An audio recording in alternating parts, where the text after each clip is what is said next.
Welcome to InterPartyConflict, the podcast where we answer your questions so you can have the best tabletop gaming experience possible. My name is Gabe. My name is Jeff. And we're going to answer your questions today. But first, I have a question. Jeff, Yep. How are you doing today? I'm doing pretty good. Cool. We're just coming off of the holidays. Yep. Yeah, we're recording this just a couple days after Christmas. Got some cool stuff, excited for the coming year and all that kind of stuff. Yeah. Yep, for sure. Yeah, I got the Eberron book. Oh, yeah. I was just looking. Rising from the Last War, I think it's called. Yeah, I was just looking through it earlier. It's really good. I'm really excited to actually run some Eberron. Gabe, it's got Warforged in it. It does have Warforged. Warforged. Although it does not have all of the Warforged options that you were excited about. The Unearthed Arcana had a few sub races to pick from, and they've definitely dumbed it down. I'm a little disappointed, but I still love Warforged, so I'm not gonna stop playing them. Yeah, and hopefully this means they'll be coming out with more Eberron books. Possibly. Looking at the other campaign setting books, who knows? But hopefully. So today, this is the first day of a new year for our podcast. We've been making this show for just over 3 years now. Oof. Going into the fourth year. Very excited about it. Has it been that long? It has been that long. Oh my goodness. So this is going to be, it's not that this is going to be a non-standard episode. I think this is still going to be a standard episode, but a little bit of a disclaimer.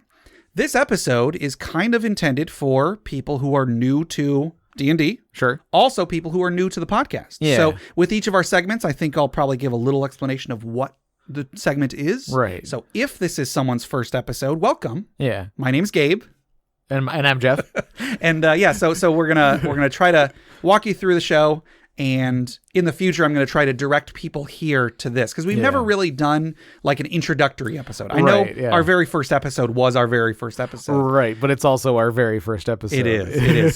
So yeah, I wanna try to from now on, if people are looking to get into D&D, looking to get into our show, I want to be listen to episode 151. Sure, that's the one to go to. It's the Mew episode. Yeah, we had to use strength on the truck to get to this episode. Correct. So hopefully this is a good, enjoyable episode for everybody, but especially all you new listeners out there. Yeah, this one's for you. I'm pointing at my computer screen while I do this. He was winking and finger gunning. Yes.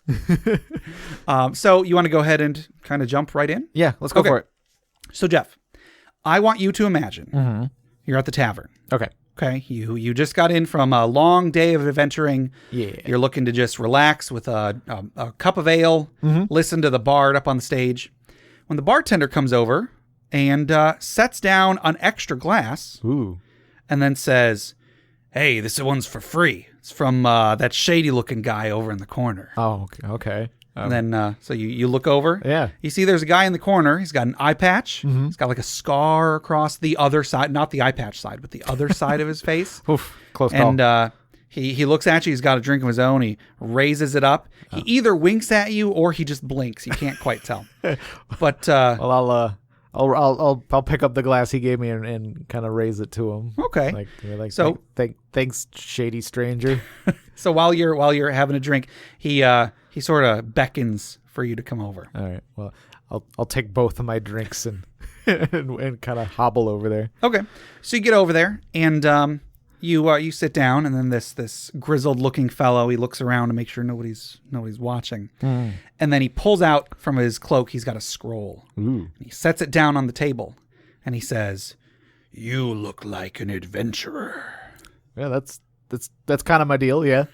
"Well, I've got a job for you. It pays some good coin." And he makes that little gesture with his hand where it's like he's rubbing some coins together. Right. He doesn't actually have coins in his hand, but he does rub them together. And he says, "I need you to go retrieve some treasure for me, and you can keep whatever else you find." Oh, all right. But it's going to be a hairy place you got to go to. Where is this place?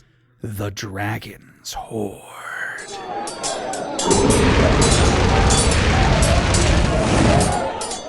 So this segment, for any new listeners, is called The Dragon's Hoard.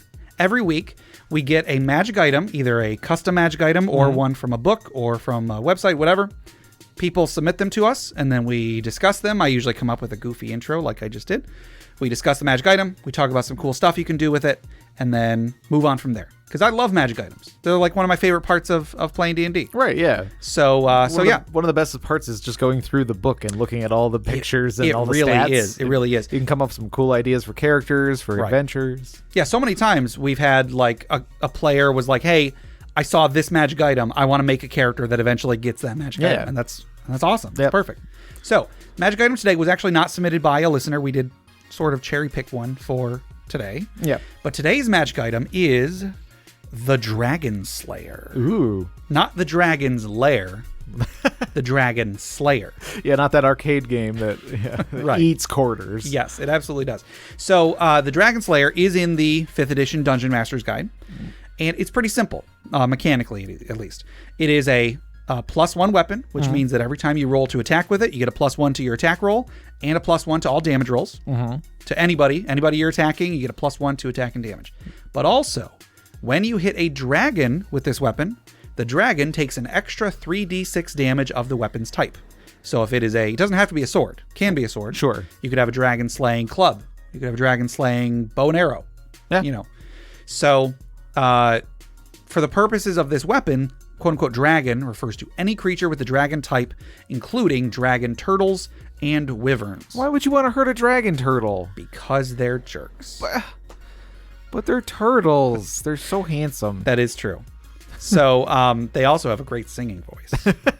So yeah, so I mean, pretty simple mechanically. Not really a ton to talk about with that. But hey, dragon slaying weapons are kind of, a staple of fantasy. Right, of course, yeah. No, there's lots of books out there that have dragon slaying swords. I actually like the idea of a non-sword dragon slaying weapon. Sure. Like you never hear of like, yeah, man, this pick is a dragon slaying pick. Right dragon here. slaying pick, yeah. I also like the idea of an improvised dragon slaying weapon. This chair. Yeah, I was going to say bar stool. This bar stool killed that dragon that attacked the village last week. It's got like runes on it.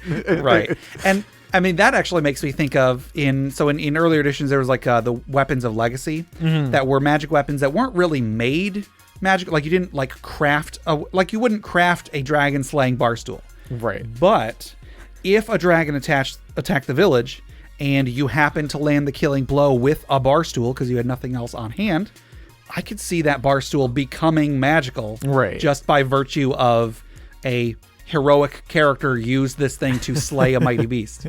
Yeah, it's just like the tavern, the tavern of the town that got attacked by the dragon. Like they have the bar stool like over in the corner, like on a pedestal or something. Yep. On another stool. There you go.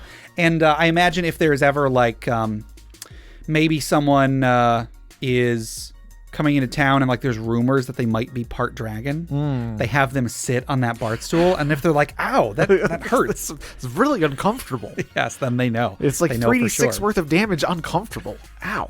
Dang. There you go. So yeah, I mean, kind of a goofy concept, sure. I mean, especially in the bar stool sense. Right. But yeah, it's a pretty simple item. It's a +1 sword, a +1 weapon rather, that does extra damage to dragons. Yeah. Now in 3rd edition D&D there was the Bane ability. So like you could make any weapon Bane, and then you would choose any enemy type. So not just dragons. You could have a dragon Bane sword, which would be pretty similar to this. But you could also make like Elf Bane, so like it did extra damage against elves. Yeah. You could have Undead Bane, so it did extra damage against undead.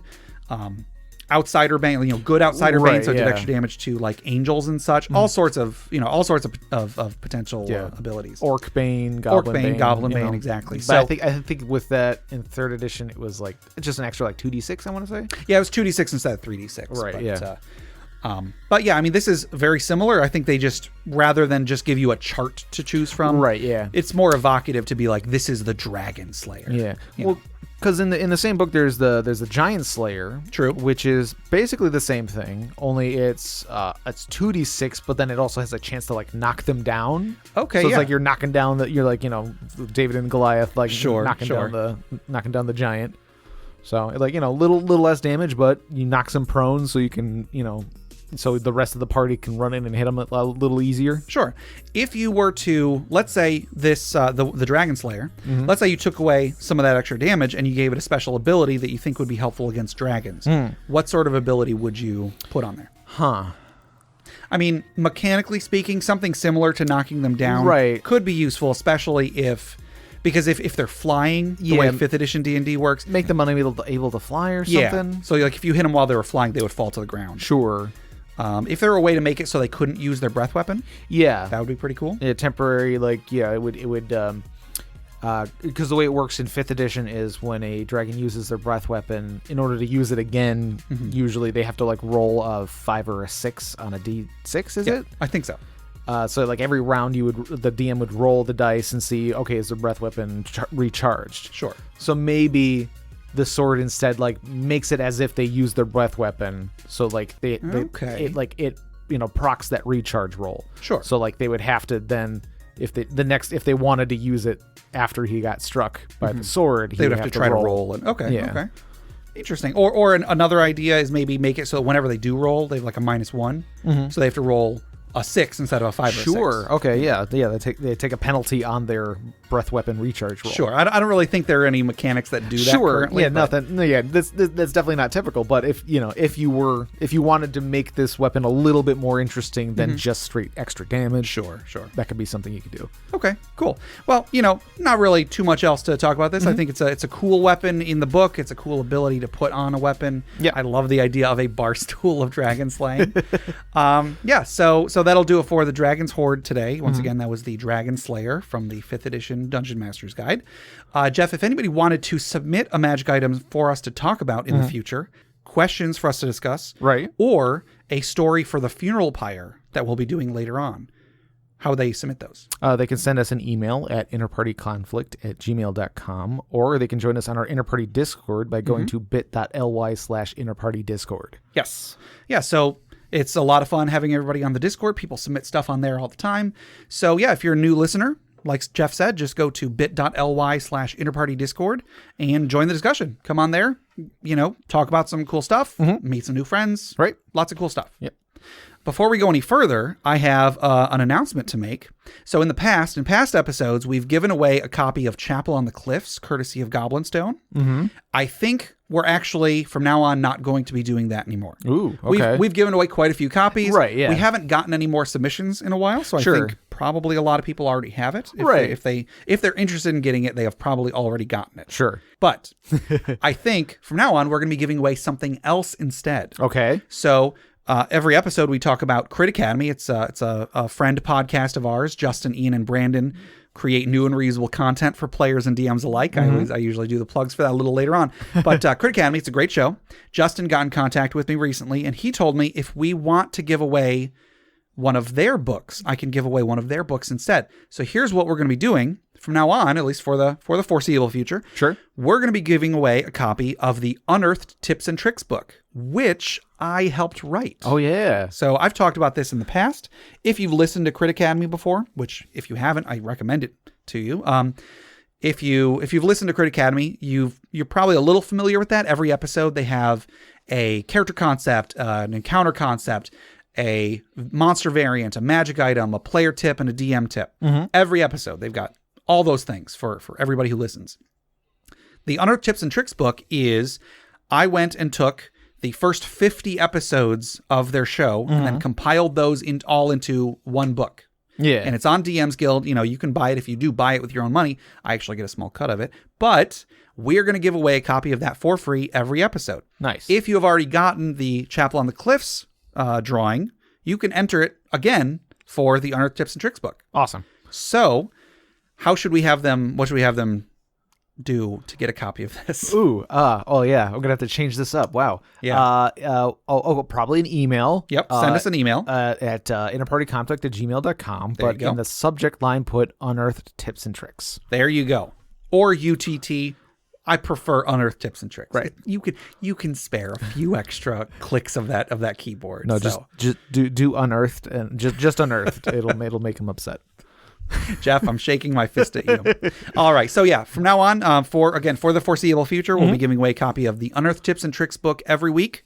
So send us an email, like Jeff said, put that in the subject line, and good luck. Yeah. Hopefully we'll get lots of submissions. Yeah. And then the actual content of the email is whatever you want. Whatever you want. Yep. Picture of a rat. Yep. Picture of a cute little rat or a turtle. Advice on how we can make the show better.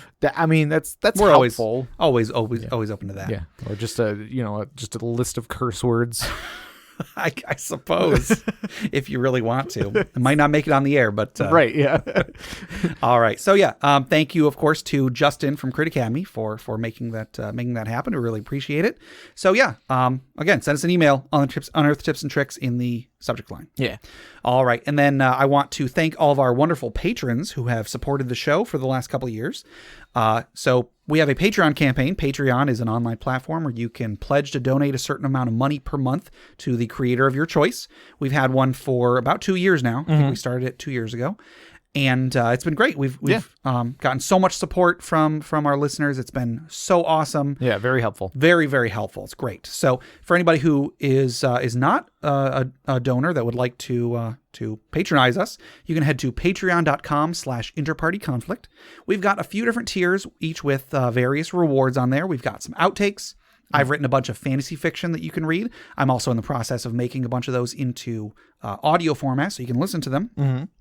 We've got a monthly bonus podcast that we do about various topics. I think this month we're probably going to be doing one on Eberron because I am very excited about Eberron. Right, yeah. Now that I've got that Eberron book that just came out. Yeah. So there's bonus episodes. We've also got a monthly Roll20 game that I'm going to be trying to set up pretty soon because I've got some time off work. Mm-hmm. So we've got some cool stuff on there. So go check that out. Once again, that's patreon.com/InterPartyConflict.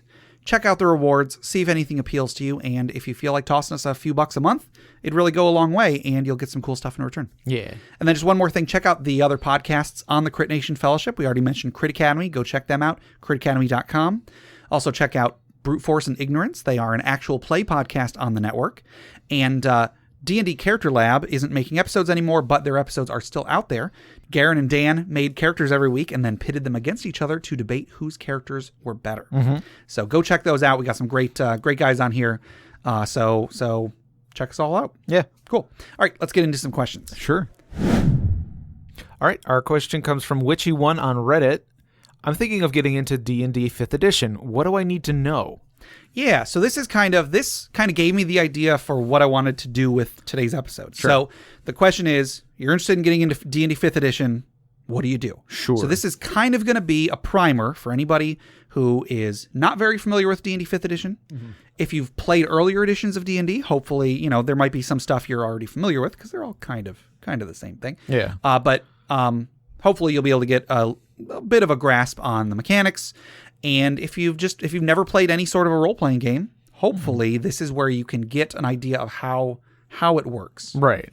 A long time ago, I actually did a presentation at my local library. I used to do these little like nerd night things where I would, pick a nerdy topic and then kind of do like a PowerPoint and everything about it. Yeah. The very first one I did was about D&D. So I'm going to be reusing some of the ideas from that. Uh-huh. But I highly doubt any of our listeners were there. So, right, yeah. So I think I'm doing all right. So, D&D 5th edition. Jeff, if you had to describe what D&D is. D&D. What is D&D? Well, the phrase I always use is interactive storytelling. Sure. Where it's like cooperative interactive storytelling. Yeah. So where you and your friends get around and basically tell a story together where, you each in your own way play a different part in that story. Sure.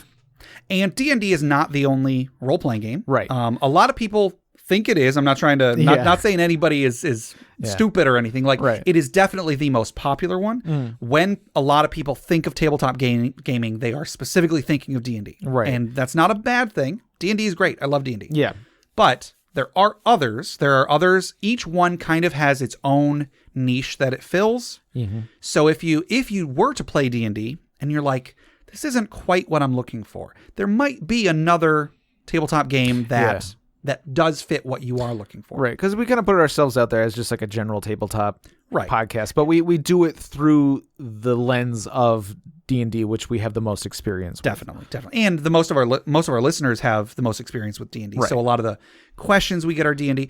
I do wish that we did focus. I wish we did spend more time talking about other tabletop games, but hey, nobody's perfect. Yeah. If you ever want us to talk about a different game, send us in a question. Yeah. So, D&D is, or tabletop role-playing in general, is cooperative storytelling. D&D specifically is fantasy themed. It generally takes place in like a pre-published world. Like usually if you buy a D&D book, it's got its own set of characters and such a lot of the time. Yeah. If you're playing in the Forgotten Realms, you have the Forgotten Realms characters. If you buy the Eberron book, Eberron has its own countries and characters and such. Right. It doesn't have to be though. You can make up your own world and fill it with all of your own characters, all your own countries. Lots of people do this, and it's great. It's great. It's just a lot more work. We've talked in the past, and we probably will in the future, about making your own campaign versus using a published campaign and so on. But it can be anything you want. D&D specifically, like I said, is fantasy. It's a specific type of fantasy. So if you want like sci-fi, there's other games that let you do that. Right. If you want modern fantasy, there's games for that too. D&D specifically, again, fantasy, orcs, elves, dragons, right, that kind of stuff. Yeah. So there is a bit of, I want to use the word baggage, but not in a bad way. There is, in a good way, there is quite a bit of D&D specific material that you're probably going to be using. Right. So in my little Nerd Night presentation, I had what is D&D, and then I had what is D&D not. Okay. And the 5 things I said were D&D is not a cult. Right. D&D is not the devil's game. Sure.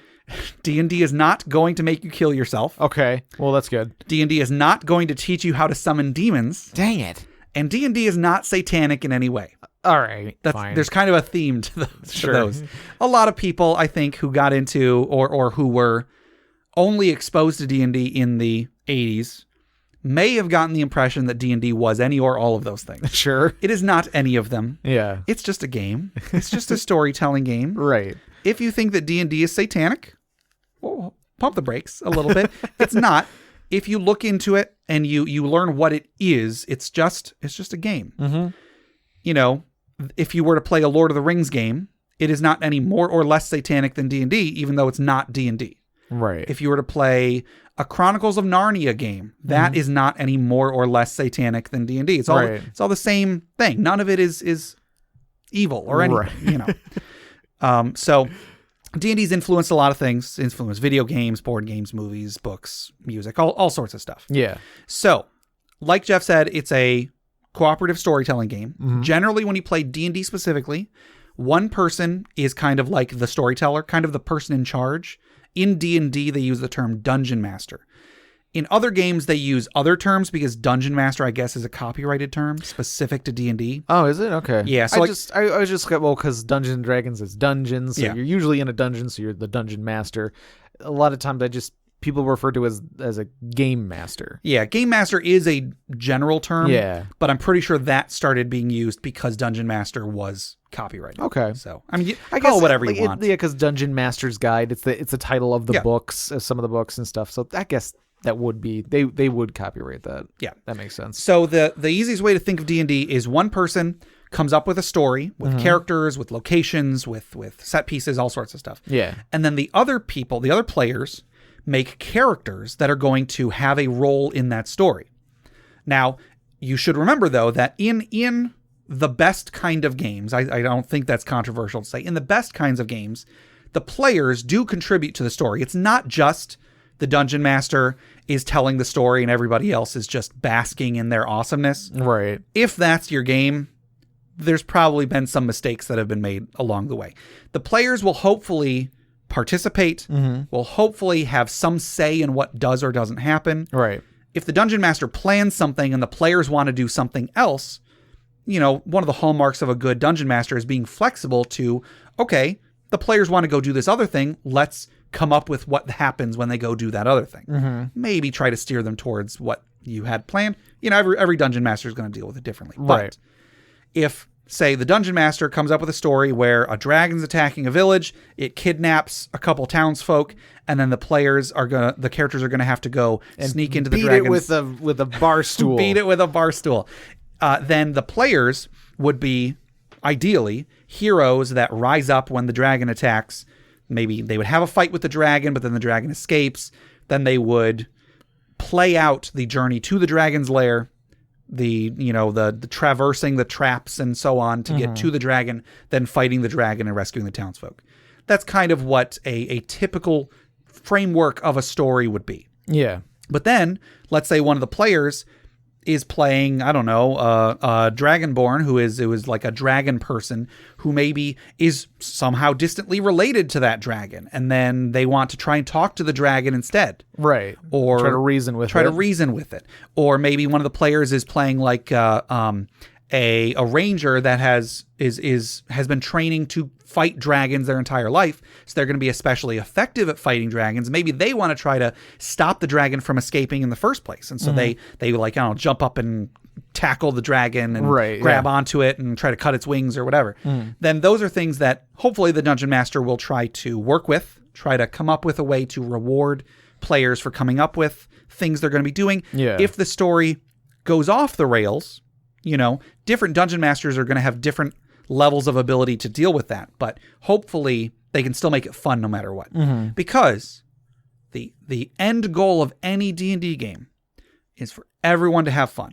Right. In my presentation, I said something that I think it might be controversial, but I hope not. And that is, if anyone at the table is not having fun, everyone has made a mistake. Like, everyone has the power to fix that. Right. Don't hold a game hostage. If you are not having fun, don't say it's everyone else's fault. Maybe part of that is you too. You might have expectations that don't fit the rest of the group, but everyone can work together. If it's not fun, you can all work together to make the game fun. Right. So it's kind of a brief overview of what D&D is. It's a story. The dungeon master is telling a story. The players are playing characters that are going through that story. Let's get into some of what 5th edition specifically does. Right. The game mechanics that actually make it D&D as opposed to those other games that use other mechanics. So Witchy One was asking if, for getting into 5th edition, I'm wondering if they have played like any of the previous editions, or maybe they're coming from like Pathfinder or some other similar tabletop game, or if they just never played it before. Sure.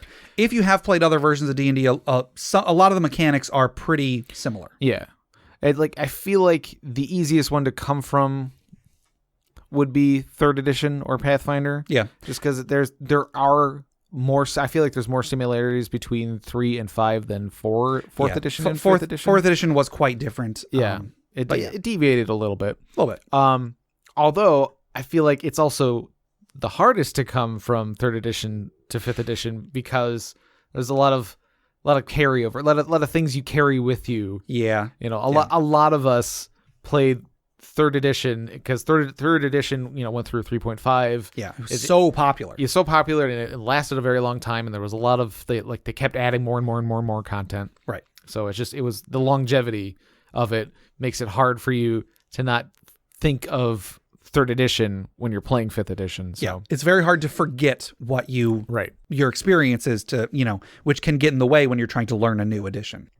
So when you're playing D&D specifically, and this, I guess, this applies to D&D, it applies to Pathfinder. Yeah. The core mechanic of the game, the thing that pretty much everything in the game revolves around, is a 20-sided die. You roll the 20-sided die, which Jeff just did. It's not a good roll. You rolled a 2. Did I? Oh, dang it. You always add something to it. Right. It is almost never just a flat D20 roll. Yeah. You've always got something, depending on what your character is, what your character's good at, what you're bad at, so on. You're adding or subtracting a modifier of some sort. Sometimes it's a 0. So sometimes you are. It's basically just a 20, but it's because your modifier is a 0. Right. So you're rolling a D20. You're adding or subtracting something, and then you're comparing the result to the target number. Right. The difficulty class, or DC, is what is the technical term for it. So let's say the dragon is attacking the village. You've got a bow and arrow. You want to shoot the dragon. Yeah. You roll the 20-sided die. A little bit better at that time. Jeff rolled a 10. He would then add on his character sheet. He has a sheet with all of his character stats on it.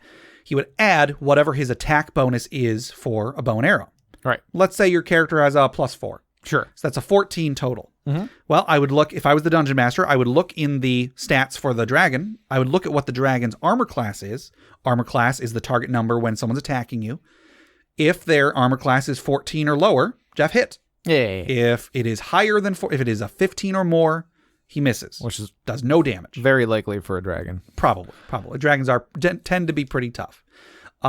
But here's something else that 5th edition does. Let's say the dragon doesn't realize you're there. Ooh. Which means you are kind of sneaking up on it. You have what's called advantage. Ooh. You can roll twice and take the higher of the two. So your first roll was a 10. Second roll was an 18. That's an 18 plus 4 is 22. That's definitely going to hit that dragon. Yeah, I'm going to go with that roll. There you go. So in that case, Jeff would hit. Since he hit, that means he rolls damage. The damage is dependent on whatever weapon he's attacking with. So the longbow, I think, is a D8. If he was attacking with crossbow is also a D8. Well, if he was attacking heavy crossbow is a D10. Heavy crossbow is a D10. Yeah. So you roll to see if you hit. Mm-hmm. If you hit, you roll damage. Then, after you roll damage, I subtract that much from the dragon's hit points. If you've played video games, it's pretty easy to understand a lot of this stuff. Sure. So attacking is pretty straightforward. Let's say instead the dragon is up on top of a building and it's like breathing its fire all over the place, and maybe your brother Jeff 2 is playing a barbarian. Hey, Jeff 2. Hey, what's going on? You're playing a barbarian. You want to get right up there and you want to punch that dragon in the face. Yeah. But he's up on top of that building. Right. How are you going to get on top of that building? I'm going to climb it. Okay. So you're going to climb. So you are going to roll an athletics check. Okay. So go ahead and roll that 20-sided die. All right. 16. I got a 16. And then let's say your athletics, I don't know. I don't actually have a character sheet in front of me. Let's say your athletics is +3. So you got a 19. That is definitely high enough to climb up the side of a building. Sure. So you climb up there, at which point you can then roll to punch the thing and so on and so on. Right. So attack rolls are one type of D20 roll. Skill checks are non-attacking skills that your character has. So like climbing, trying to lie to someone, a deception check would be one of them. Trying to figure out if you know the biology of a dragon by using that'd be Arcana or Nature. I don't know. Well, that's one of those things that's up to the DM, I guess. Sure. If you're trying to general knowledge type stuff, that can be a skill check. Yeah, trying to recall knowledge, trying to do something physical that isn't just attacking. Sure. If there's a character, if you're trying to hide from a guard, like you're hiding around the corner, right? Stealth is a skill. Yep. If someone's trying to hide from you, perception is a skill. Investigation is if you're trying to like look for clues to figure out a puzzle or something. There's a whole list on a character sheet. There's a whole list of skills, and the dungeon master can always come up with more skills if they think one is if they can come up with one that is more appropriate. Sure. So you have a list of skills, some of which your character is proficient in, some of which your character is not proficient in. It's just a matter of how high your bonus is, really. Right. Yeah. So you roll skill checks. Those are D20 rolls. Let's say the dragon breathes fire on you and you don't want to die. Oh yeah, you would roll what's called a saving throw. Yeah. Very similar to skills. Different characters will be good at different saving throws. Right, yeah. So you have, I guess I should say, you have 6 attributes that govern your character. Strength, dexterity, constitution. Those are your 3 physical ones. Right. Strength is how strong you are. Dexterity is how quick you are. Constitution is how like hardy or like healthy you are. Right. Then your mental ones, intelligence, wisdom, and charisma. Intelligence is how smart you are, or your capacity for knowledge. Wisdom is how aware you are of your surroundings. Charisma is how well you are able to force your personality on someone else. So like trying to lie to someone, trying to trick someone into thinking something, trying to talk someone down if they're mad at you. Right, yeah. That'd be charisma. Wisdom is more like, perception, sensing whether someone's lying to you. Right. Intelligence is knowledge, that sort of stuff. So you've got those 6 ability scores, and then there's a saving throw for each of them. So if a dragon breathes on you, you would make a dexterity saving throw. Right. So you're basically trying to dodge out of the way. Correct. If you were poisoned, you'd make a constitution saving throw. Right. If a boulder falls on top of you, and you might make a strength saving throw to push it off you. Right. If there's an illusion that you're trying to see through, you might make an intelligence saving throw. If someone's trying to take over your mind, you might make a wisdom saving throw. And I don't have any good examples for charisma, but there are certain spells that will elicit a charisma saving throw from you. So those are kind of, if an outside force is trying to hinder you in some way, that's usually what you would use a saving throw for. Zone of Truth. Oh, Zone of Truth is a charisma saving throw. Yeah. Okay. So you've got your attack rolls, which are going to, based on whatever weapon you're using, you're going to use a different stat to determine that. Attack rolls, you've got saving throws, you've got skill checks. Right. Those are probably the most common. I think there's like initiative, which I guess technically is a skill check. Right. Yeah. That's pretty much that's the gist of what you're going to be doing D20 rolls for. Yeah. There may be others. Don't hold me to that. But so the core mechanic of D&D is you roll a 20-sided die, you add something to it. Almost everything in the game, if there is a chance of failure, you're going to determine the success by rolling a D20, adding a number to it. Sure. There may be times where two people are rolling a 20-sided die and whoever gets higher wins. So you might try to grab someone and pin them to the ground, in which case you're going to roll one thing, they're going to roll another. Maybe if at the beginning of every combat, everyone is going to roll initiative, which is a 20-sided die plus a number. And then whoever gets highest goes first. Whoever gets second highest goes second, and so on and so on. Yeah. So that's the core mechanic of D&D. A brief outline of play goes like this. The Dungeon Master describes a scene. They might say, okay, you're standing outside the bar, you're talking with your friends, you're having a drink, when you hear a huge noise as everyone starts screaming and running away from the other side of town, and you see swooping down from above this giant red scale dragon beating its giant wings and shooting fire and lighting a building on fire. So the Dungeon Master describes that and then says, what do you do? Right. At which point the players can say what they want to do. If one of them says, I want to try to climb on top of that building and attack the dragon, the DM tells them, okay, roll this die. If one of the players says, I want to attack the dragon, the Dungeon Master says, okay, roll this die. One of the players says, I want to talk to the dragon. Okay, roll this die. So the Dungeon Master describes a scene. The players say what they want to do. The Dungeon Master adjudicates how that would actually play out. Right. They roll. Once they get the results, the Dungeon Master describes the results. Start over. What do you do? What do you do? What do you do? And so on. If it's combat, you usually go in turns. Outside of combat, depending on how the Dungeon Master wants to do it. Right, yeah. They might take each person's, wishes in turn. Sure. But if it's combat, it's specifically in turns. Yeah. So yeah, that's how a game will go. The Dungeon Master describes something, the players react, back and forth. Now, let's say you're going to be making your character. At the beginning of a campaign, everybody gets together. Sometimes they'll have what's called a session 0, where you're not actually playing the game. You're just like setting up to play the game. Yeah. At that point, you might be making characters. So I guess let's talk a little bit about how you would make characters. Making characters is a pretty complicated process. Yeah. And if I didn't say it earlier, I'll say it now. D&D specifically has a lot of rules. Right. Some people, especially people who have played a lot of different RPGs, a lot of people are turned off by D&D because of how many rules it has. If you're here, maybe that's you, maybe it's not, but try not to be discouraged by the huge number of rules.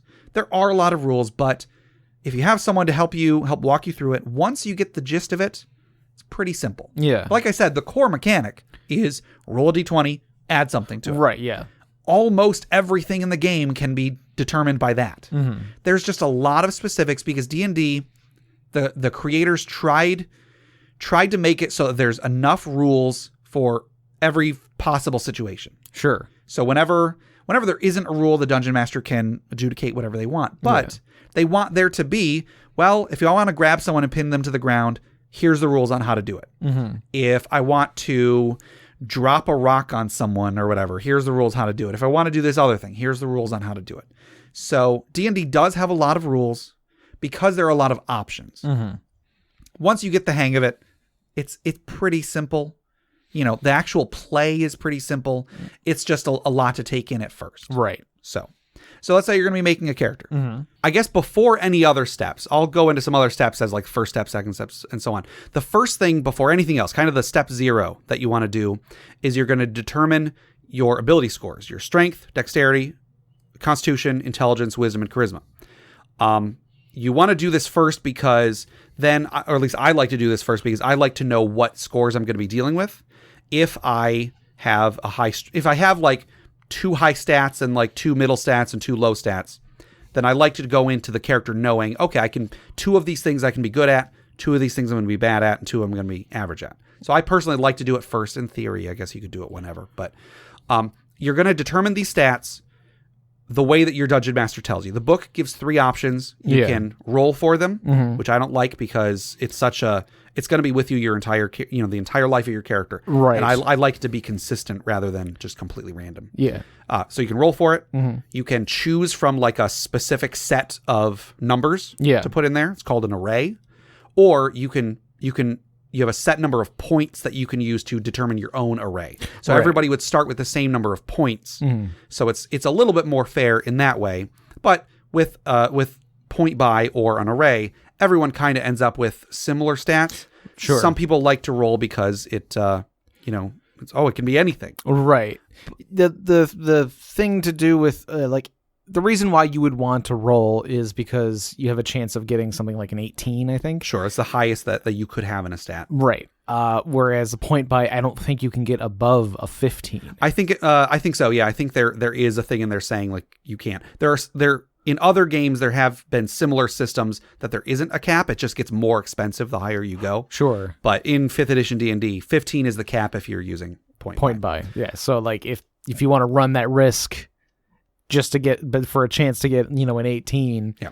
But again, you run that risk for the rest of the campaign. You're just sort of stuck with, okay, the best I got was a 14. Yeah. And I always play characters, whenever I have to roll, I always play the person that I did not roll high and I'm disappointed. Sure. Yeah. But anyway, as a player, you won't really have to worry about this. The Dungeon Master will tell you which method to use. They will decide what they want for their campaign. Just go with, I want, you to be aware of that's part of character creation that is usually done before anything else, before you even know what your character is. Yeah. Now, you can kind of do this in any order, but the book expects you to choose a race first. Right. Now, D&D, like I said, it's fantasy. It's got some pretty specific fantasy stuff. Yeah. So in the Player's Handbook, which is like the core book that probably every group should have at least one of. Right, yeah. You can get away with just going off of what's called the SRD online, where it's got like all the bunch of basics in there. System reference document. Right. So like it'll it has character options, it has monsters and rules and stuff like that. But if you should at least get one book, and it should be the Player's Handbook. Sure. Because it's going to give you a lot more options, at least for character creation, but then you'll be able to like have a physical reference for rules and stuff. Yeah. So if you're going to be making a character, the book expects you to pick a race first. Right. I won't go down every option, but like humans are always a good choice. I always play as humans. The game also has elves. It's got dwarves. It's got orcs, or half orcs rather. Yeah. Some more exotic ones like tieflings and dragonborn. Right. Yeah. Each of the races is good at something. None of them are bad. That you could play any character in any kind of role. Sure. Some of them fit a little better into certain roles than others, but the game is so flexible. You shouldn't ever feel like you can't play a specific type of character. Right. Yeah. They're like halflings. You can play as halflings, and it's suggested like, halflings are really good at they're good at hiding. Like one of their things is they can basically like obscure themselves behind somebody that's larger than them. Sure. So it's like, okay, they can be like a sneaky rogue or something, but you don't have to play a sneaky rogue halfling. You could be, a barbarian or a paladin or something. I currently, every month, I run a short D&D game, an introductory game at our local library. And one of the guys that used to play with us was like one of the most fun people to have around. He would play a halfling barbarian. And he was just as crazy. He'd just go berserk and, attack stuff with his axe and everything. It was great. So different races are good at different things, but you can fill them into any role. So your race is one of the options you want. Your class is another one. Think of class as what set of abilities your character has. Your class is going to be, it's gonna give you the majority of your proficiencies, the majority of your skills, your abilities. So, for example, fighter is a pretty simple one. A fighter is a person that they have proficiency in armor and weapons, so they can attack things, they can take a hit, and so on. There's for every class, there's a few different like specializations you can go into. Right, yeah. So you could have a fighter that's really good at doing maneuvers, like disarming people, like provoking people into attacking them, tripping them. Yeah, someone who's more like a fencer sort of player. Or a champion, which I think is more of like a straightforward, like... just dealing a lot of damage. Yeah. They get better criticals and stuff like that. Yeah. So fighter is pretty straightforward class. You got things like the cleric, which is a spellcaster. Spells are kind of their own thing. Yeah. Maybe we'll touch on those in a little bit, but clerics have divine spells, so they worship a deity or a cause, and they gain divine power from those. Their spells include healing spells. They include raising people from the dead. They include a lot of like buffs, so they can give someone like a temporary ability to be better at what they do. Right. So they're pretty good support. We've also got rogues, you mentioned, are like sneaky, backstabby characters. They don't have to be, but they can be. Right. They've got a lot of skills. Yeah, they're a lot more skill focused than the other ones. And then we've got wizards, for example. Wizards are also spellcasters, kind of like the cleric, except theirs is not deity based. They've studied enough to just kind of tap into the magic that is in the world around them. They have different schools of magic that they can focus in, so they can like be a necromancer that's really good at raising the dead or manipulating life energy. Right. Or they can be an evoker that just blows stuff up. They can be a conjurer that can like snap their fingers and create an object or summon monsters to fight for them. Yeah. And so on. Lots of different options. There's lots of those are the four kind of like core archetypes. There's also monks, which are kind of like fighters, kind of like rogues. Right. There are druids, which are like clerics but nature themed. They can turn into animals and such. There's paladins, which is kind of like a fighter but with some cleric like abilities. Sure. Warlocks and sorcerers are other kinds of arcane spellcasters. Warlocks make a pact with an extraplanar being that grants them power. Sorcerers gain power from their bloodline instead of from knowledge. So like, yeah, sorcerer might be like having a distant relative that was like a magical dragon or something like that. Sure. Or a warlock might make a pact with like a demon who's giving them a bit of their power in return for something, maybe. Yeah. Yep. There you go. And so there's lots of different classes. Different books have come out with like different specializations and such. I think the Eberron book that just came out is the first base class, the first official base class that has actually come out. Oh, sure. I think everything else has been like subclasses. Yeah. Anyway, so there's lots of different classes, lots of different options. So we've talked about race and class. So like choosing those two is a pretty big part of your character. Yeah. Another big part, and I really feel like the book should put this one first because I think it is kind of going to inform a lot of other things, is background. Yeah. Background is kind of what your character was before they became an adventurer. So some of the backgrounds might be sailor. Your character is a sailor, and because they were a sailor, they have these skills and this equipment that a sailor would have. Or maybe your character was a guild artisan, so like they crafted things. So they've got these tool proficiencies, and they've got this connection with a guild that they can call on if they ever need help. Yeah, I think one of them is like a street urchin. So like you're a little bit more streetwise and can like you get like the sneak proficiency, and each of these backgrounds comes with some sort of special feature as well. They're usually not much, but it's for the most part, like for the sea urchin, you can get through the city a little bit faster. Yeah, so like know all the back roads. Yeah, and stuff. So travel through the city takes half as long. Or with the sailor, you can basically like charter a boat at pretty much at a discount or something. Like something like that. You have an easier time chartering a boat or finding voyage. If you need to get to that other continent, you can get yourself and your party members on the ship. Yeah, So they give you options for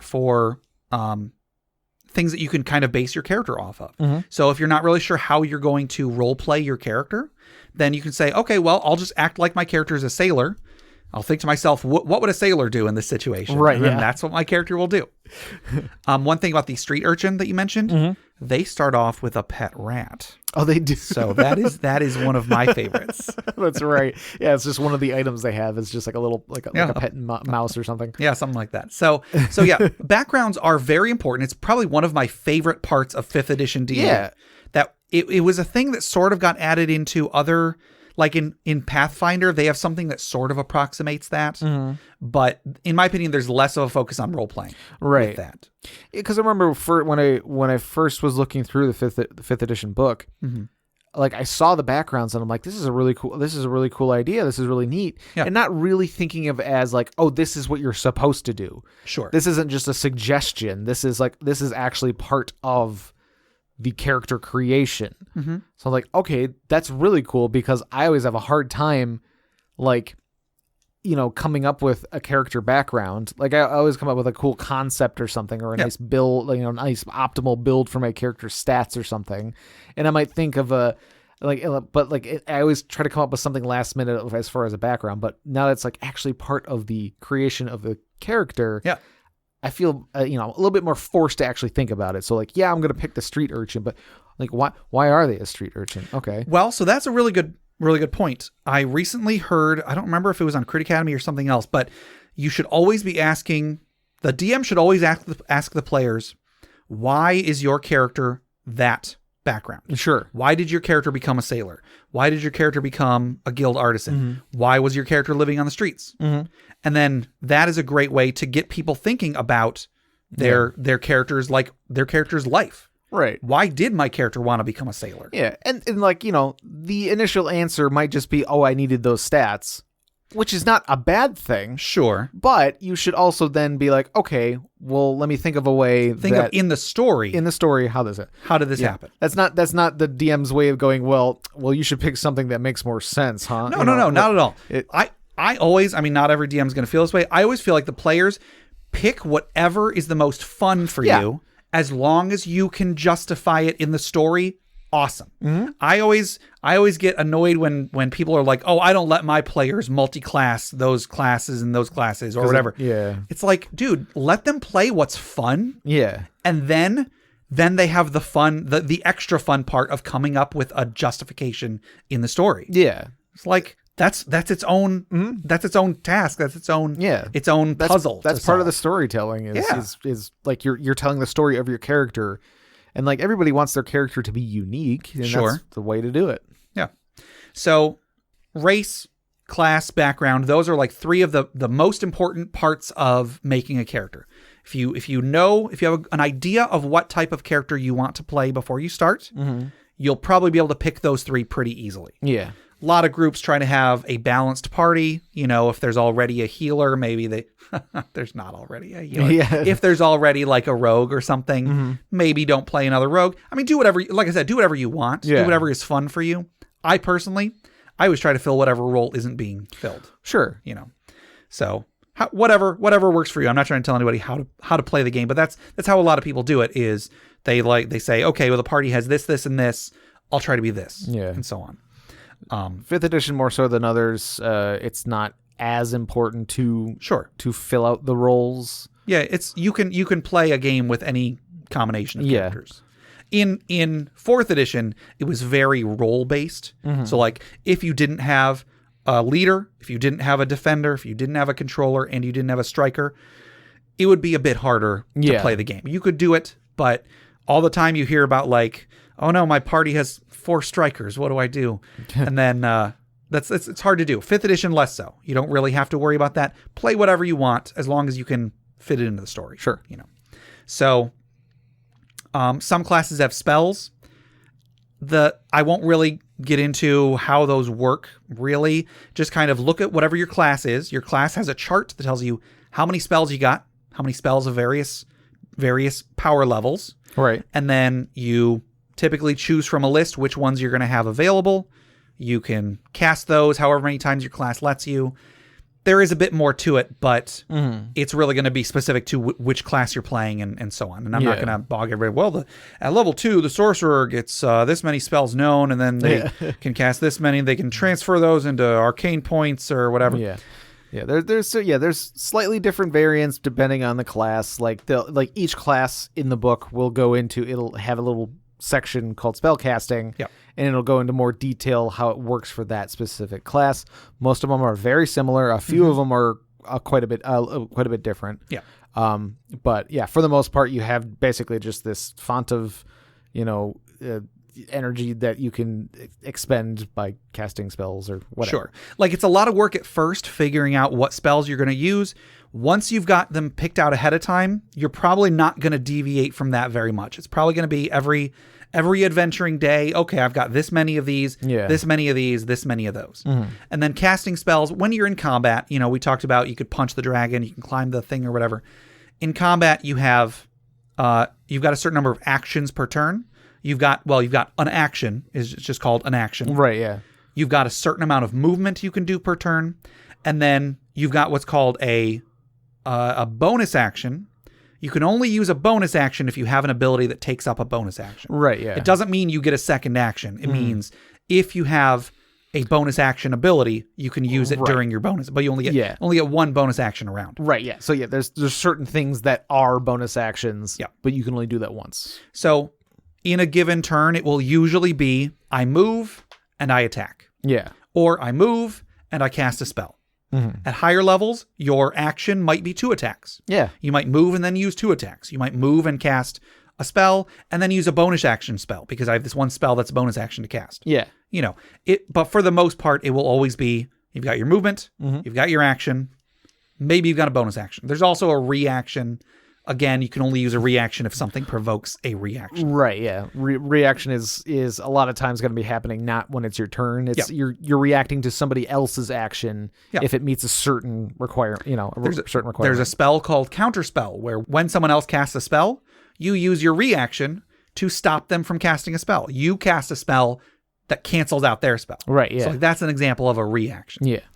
So combat can be done in what's called theater of the mind, where it's just kind of, okay, Jeff, you see there's a guy 30 feet in front of you. Okay. There's another guy to your right about 15 feet, and there's a door to your left. Somebody's banging on the door trying to get in.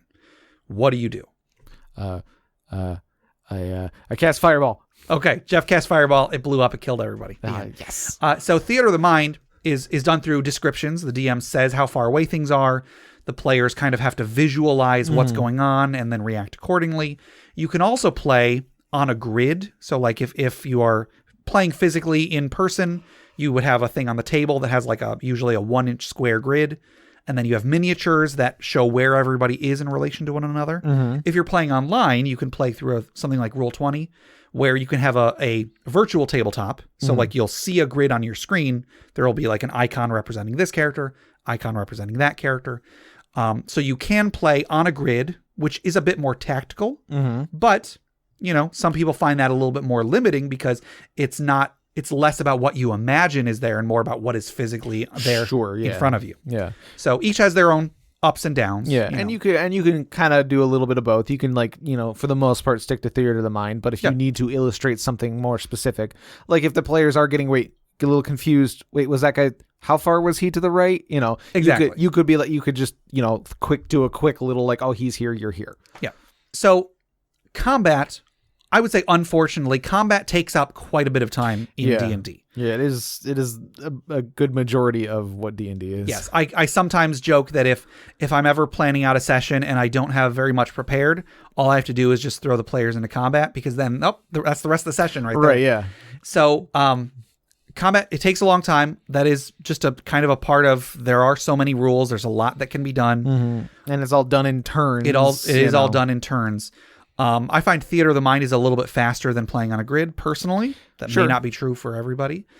And that is also where the majority of D&D's rules are. It is unfortunate, but the lion's share of the rule book is rules on combat, on placement, on abilities you're going to use in combat, and so on. Role-playing doesn't really have as much of a spotlight, even though a lot of people would say it is the most important part of the game. There isn't really a part of the book that tells you here's how you role play. Some groups are just going to do it more naturally if players are better at improvising, if they're better at acting like their character. If you're playing with a group of theater nerds, that will probably be a bit easier. Sure. If role playing is difficult for you, and it is difficult for me, Jeff, I hope you don't mind me saying it's probably difficult for you. Yeah, it's a challenge. Yeah, try to do your best. Try to mirror what everybody else at the table is doing. If everybody else at the table is saying, my character is going to strike up a conversation with this NPC that the DM mentioned, this non-player character, that the DM mentioned. Then, okay, maybe once they're done, say to the dungeon master, I would like to talk to that other non-player character that got mentioned, that the barkeep came over and brought me my drink earlier.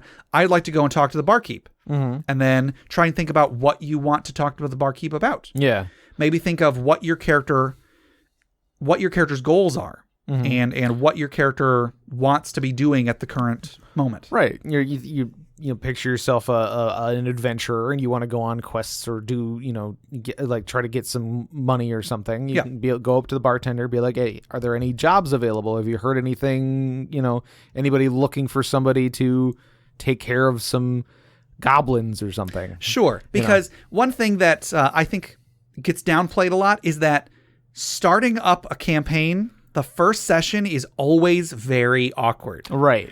It can be very hard for the dungeon master to get the players to grab onto the hook. If the dungeon master has an adventure planned, like I said with the dragon thing, that's pretty self-explanatory. The dragon shows up and attacks. Right. If in that case the players were like, oh, that's good to know. Yeah, I'm going to get another drink. We want to go do this other thing. We don't want to fight a dragon. We're going to go elsewhere. Yeah. That can be frustrating for the dungeon master. Yeah. If it's something less straightforward, if it's, the dungeon master wants the players to go, there are some goblins in a nearby cave that have some treasure. If the players are not interested in hearing that there are goblins in the nearby cave, it can be hard for the dungeon master to get them to go do that. And a lot of players fight against what's called railroading, where they don't want to do this thing that the dungeon master wants them to do, but the dungeon master is going to force them to do it. They are on rails. They have no choice. Right. That can be frustrating.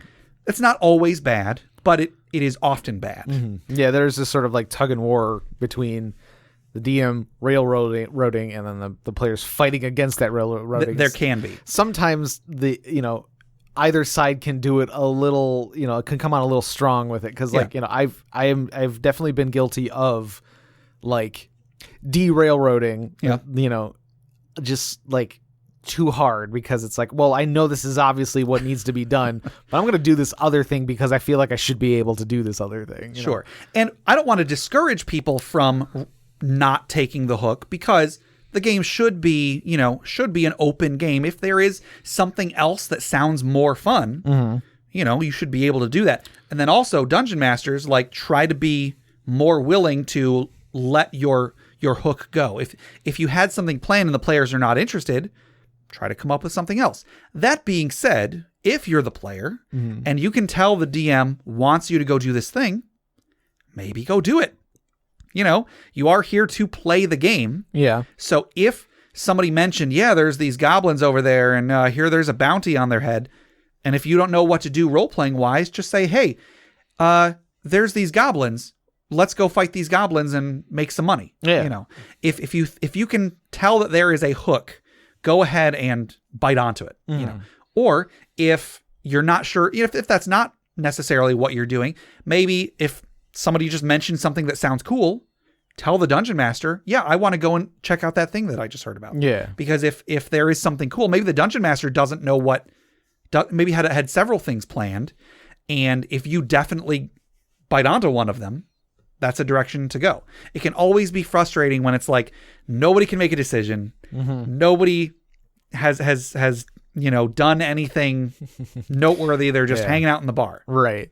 Yeah, you're right. Like it's first session because nobody's gotten into their character yet. Yeah. Nobody knows exactly what their character's motives are. So one of the players might be, I want to go fight those goblins, but the other character might be like, well, the goblins might be, they might not be all that bad, so maybe I don't want to do it. Nobody's found their, has found their motive yet. To how to play their character. So I always consider the first couple sessions to just kind of be throwaway sessions. Sure. Everybody, they'll get into their characters after. Let's just grind out something so that we can get through it, and then just to get in the flow of the game itself. Exactly. Yeah. And a lot of dungeon masters just start you off on the way to the adventure, rather than saying, "Okay, you meet in a tavern." Right. They're just like, all right, you guys are on the road. You all know each other. You've been paid to go kill these goblins. You could be as forceful as like, all right, you enter the cave that the goblins are in, and the cave collapses behind you. Sure. What do you do? Like, you're just in it now. Yeah. Like, you have to do something. Otherwise, you'll basically just you'll starve to death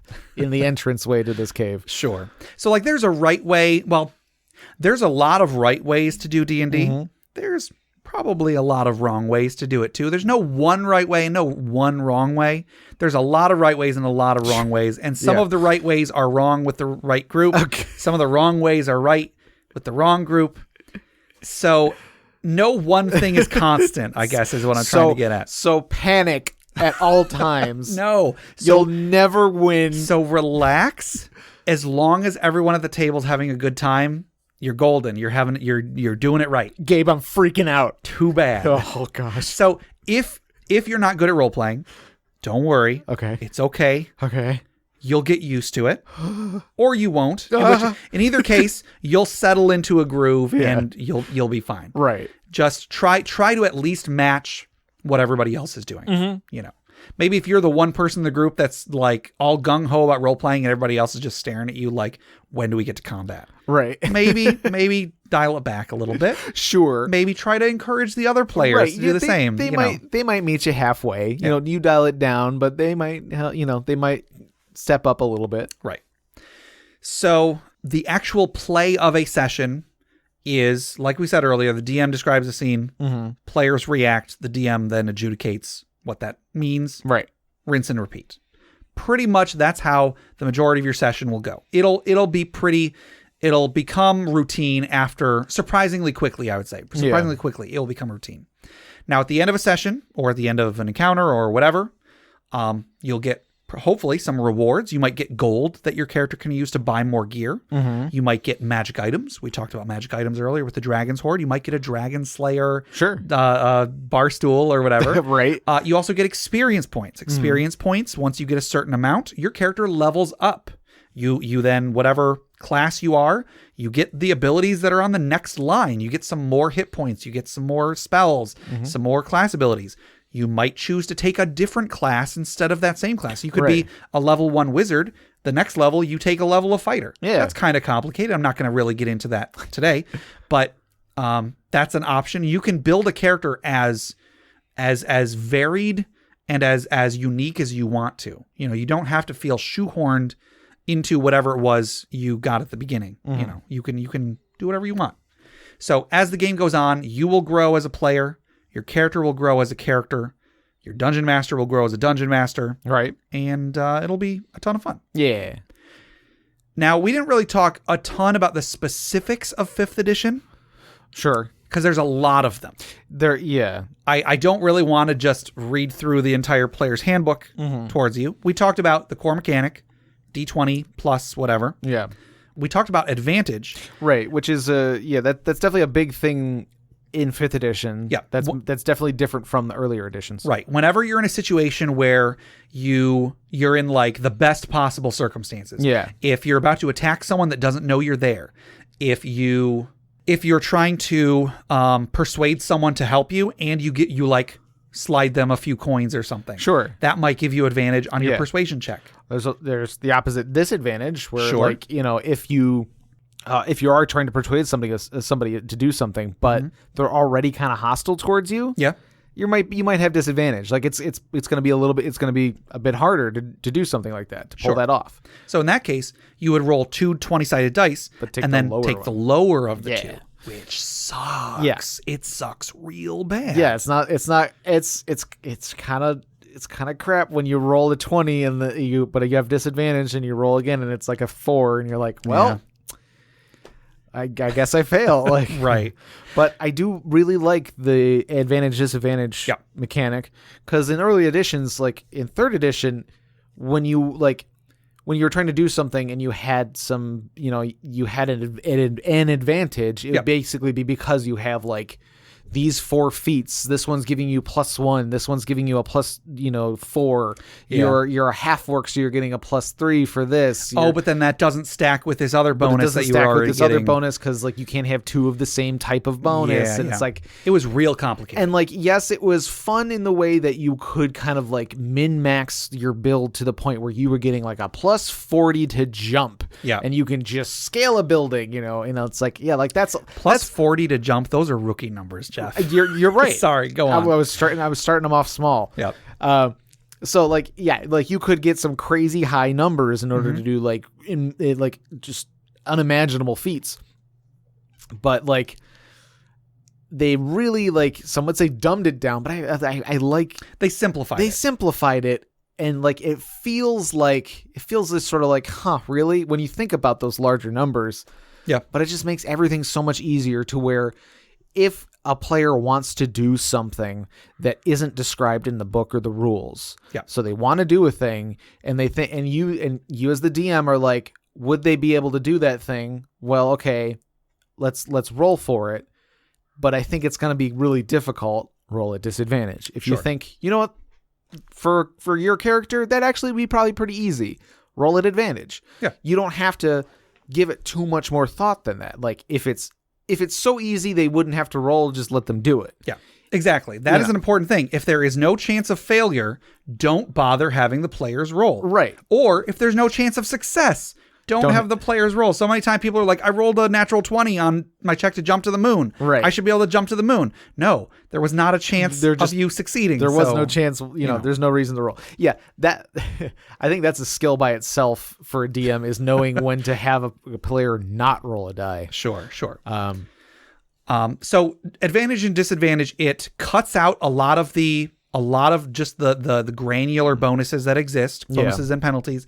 And instead you either have advantage or you don't have advantage or you have disadvantage. Right. If you're the kind of player that really likes to game the system, which, hey, sometimes I like to do a little bit of that. I'm down. It can be disappointing because you're like, I did these 5 things that all give me advantage. Sorry, you just have advantage. You don't have 5 times advantage. Right, you're not rolling 5 or 6 dice and taking the highest one, Right. Yeah. So that can be a bit disappointing depending on your mindset. However, I think that it is in favor of the game just being simpler and smoother, and it is great. If you're ever not sure, do they have an advantageous position? Yes, give them advantage. Right. If not, don't give them advantage, and so on. So I really like that. I think that was a huge bonus to 5th edition. Anyway, so in 3rd edition and 4th edition and Pathfinder, the numbers tended to get pretty darn big. Yeah. You might have, like you said it, and I think it sounded like a joke, but it was serious, a +40 to jump. Right. That was a realistic... I was not joking when I said those are rookie numbers. Right. Jump is special. Jump was its own special case. Jump, you could get ridiculously high. But like you might make an attack with like a +30 to attack in 3rd edition. Yeah. In 5th edition, they tried very hard to keep the numbers low. So, if you have a 20 armor class, that's pretty darn high. Right. It can get a bit higher, but 20 is a very, very high armor class. If you're fighting a monster with a 20 armor class, you're having a hard time. Yeah, because even if you've put all of your points into being able to attack well, you're still maybe only like at first level, you're only going to be getting like a +4 or something like that. Something like that. So like, on an average roll of 10, you're not going to hit a 20. Right. And that's why advantage is so important because the numbers are pretty low. So having a second chance to roll a high number is important. Yeah. Also, one thing I forgot to mention a moment ago when we were talking about advantage, there is a mechanic that I'm mainly mentioning here because I think more people should use it. Okay. And that's called inspiration. Oh, right. When you pick a background, or just when you make a character, it doesn't have to be your background, but when you make a background, one of the things that they do is they have you either choose or roll or whatever different personality traits. You have like a personality trait, which is one of them. So it might be like, I live in the mountains. Okay. So you have the temperament of a mountain folk or whatever. Sure. You whatever. Yeah. That's personality trait. Then you might have a bond. A bond is something that you feel strongly about, something you have a connection to. Yeah. You might say your bond would be, I am loyal to my friends. So that means if your friends are in danger, your character might act in a way that is not advantageous to them. Right. In order to rescue their friends. You might have an ideal. Your ideal might be the world should be a better place. You know, like you want to make the world a better place for other people. So you act altruistically, again, even when it doesn't necessarily benefit you. Then you might have a flaw. Your flaw might be, if someone calls me a chicken, I will do whatever it takes to prove them wrong. Sure. You know, you might Marty McFly it. Right. There. Yeah. So you have those 4 things on your character sheet that sort of give you ideas on how to play your character. If there is a time where you do something that is disadvantageous to you because it's part of your character personality. Right. Someone calls you a chicken and you're in the middle of an adventure. You need to go save your friends, but they called me a chicken. I got to do this. Even though it is putting yourself at a disadvantage. Right. You go and you do whatever to prove them wrong. The Dungeon Master can choose to give you what's called inspiration. It's pretty much you either have inspiration or you don't. You just check off a little box to say that you have it. What that means is anytime you are making a D20 roll, you can spend your inspiration to give yourself advantage. Right. Basically, it's, hey, you did a thing that was very true to your character, and I like that. You get a free advantage one time. Yeah. And you can't get it a second time, so you should use it. Right. Once the Dungeon Master gives it to you, use it. Yeah. A lot of people forget about inspiration. I forget about inspiration all the time. Oh, sure. But the more you use it and the more the players use it, the more fun everybody's going to have. Right. Yeah. It gives the player an incentive to play their character. Correct. To their traits. And it also gives them an incentive to try something that might be more difficult because you have that advantage in your back pocket. True. I mean, you know what? I'm going to do this crazy thing that's going to give me disadvantage, but I'm going to use my inspiration to make it like a normal roll. So I'm going to try to grab onto that dragon's back and fly along with him. Let's do it. Like, I've got advantage. Let's go. Let's try it out. So like, they'll be more likely to try something crazy. Yeah. Which is usually more fun. Yeah. So inspiration is something that I recommend Dungeon Masters use. And if you're a player, ask your Dungeon Master about it. Make sure that they know what inspiration is. Ask your doctor about advantage. Because if they don't know what inspiration is, they're not going to give it to you. Right. Yeah. Like I'm even though in the little bit of DMing that I've done, I haven't given out inspiration that much. I'm of the mind that DMs should give it out like crazy. Yeah. Like just give it out. There's so many ways to get advantage already. It might as well be doing something creative, not just because the rules said you can do it. Sure. So I guess let's say what stuff is necessary to play D&D. What stuff do you need to play D&D? Things you absolutely have to have. Yep. Well, dice, or at least some sort of dice rolling software, a dice rolling or app if you have a smartphone. Yeah. You can anything that's going to be able to randomly generate numbers between certain numbers. So 1 and 6, 1 and 4, 1 and 20. That whole thing. Yeah. So a set of D&D of tabletop role playing dice. Yeah. Usually includes a 20-sided die, a 12-sided die, even though nobody ever uses 12-sided dice. 2 10-sided dice so that you can generate a percentile if you have to. Right, yeah. One of them is the 10s, one of them is the 1s. Yep. Then an 8-sided die, a 6-sided die, and a 4-sided die. Yeah. So like that, those 7 dice are pretty common. You can find a set of those for just a couple bucks, $3 or $4 or something at any gaming store. Right. So examples of uses of those is like, a dagger, little tiny weapon. It's going to deal a 1d4. Yep. So, it's got a smaller pool of damage it can do, but, they're everybody can use them. Right. Versus something like a great axe or something, which I think is either a D10 or a D12. It used to be a D12. I don't remember if it's been changed, but let's say it's D10. Sure. So much higher level for, higher potential for damage, but not everybody can wield them. You need 2 hands to wield them to the full potential, A lot of healing spells use a D8, a D8 plus something, or a couple D8s plus something. Right. D6 would be like the weapon of the damage of a short sword. If you're a wizard, you get a D6 hit points per level. Also, if you're casting a spell that does a whole bunch of damage, like a fireball, you're going to roll multiple D6s. So you're going to roll a whole bunch of 6-sided dice and then add the numbers together. Yeah. So yeah. D6 is also the best friend of the backstabbing rogue, because there you go. They do a bunch of D6 with their sneak attacks. Yep, their extra damage that they get for sneak attack is all D6s. There you go. So yeah, you need a set of dice or an app that can roll dice. Right. You need people. Yes. Well, yeah, you gotta have people to play. Right. At least one dungeon master and one player. Right. However, it is very hard to run a game one-on-one. One-on-one, yeah. It's possible, but difficult. I would say you want to try to strive for a minimum of 3 players. Sure. I think a lot of official adventures are meant to be for 4 or 5 plus the DM. I don't remember which one is the 5th edition official. Right. So either 4 or 5, I think, is the expected amount. But there are ways the dungeon master can tailor an adventure for more players or fewer players. Right. Yeah. But like Jeff said, at least 3, I think, is like the sweet spot in my opinion. In my opinion. Yeah. So you need dice. You need players. You need a character sheet, which has all of your characters' information on it. Right. That can be a piece of paper. Could be an official character sheet that's been printed out. It could be you could have it on a PDF on your phone or whatever. People have gone and made their own customized character sheets, and they just have them up online. You can just print them out. Doesn't have to be in color. We are in such a great age for custom character sheets.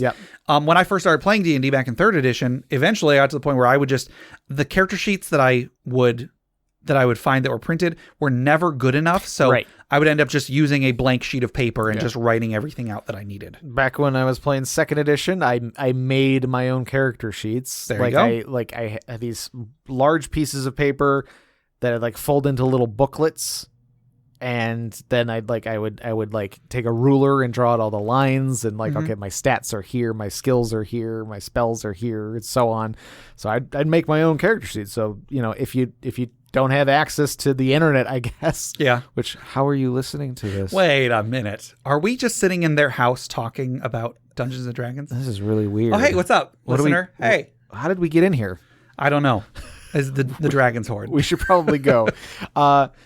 So you can make your own, if you don't like the ones that are available, you can make your own. Yeah. So a pencil, you can use a pen, but I mean, just use a pencil. Right. You use a pencil because on your character sheet, you're going to be writing down how much damage you're taking, how many spells you've used. Whenever you level up, you're going to want to erase the number and put in the higher number. Right. Exactly. Or you're the dungeon master is oh, you found some gold. You got to write down the gold. It's but you're going to spend some of it, Sure. So it's a lot easier if you can erase stuff. Right. Every group should have at least one copy of the player's handbook. But here's the thing. You don't need the player's handbook. If you don't have enough money to buy the player's handbook, the basic rules, the D&D 5th edition basic rules, can be gotten for free on wizards.com. Yep. The Wizards of the Coast is the company that makes it. Wizards.com has a free file you can download that you can then print out. It doesn't have all of the options from the player's handbook. Right. It has just a few classes and only a few levels of those classes, if I'm not mistaken. Yeah. But it's everything you need to start playing the game. It even has stuff for the dungeon master. If you don't, I think there is another document that is for the dungeon master. Yeah, there's at least there's a short list of monsters and stuff you can pull from. Yeah. And then some more advanced dungeon master rules and things like that. Right. But so you don't have to spend a ton of money to start playing the game. You can get all of the necessary rules free online. Yeah. If you have access to the internet, you can basically play this game for free.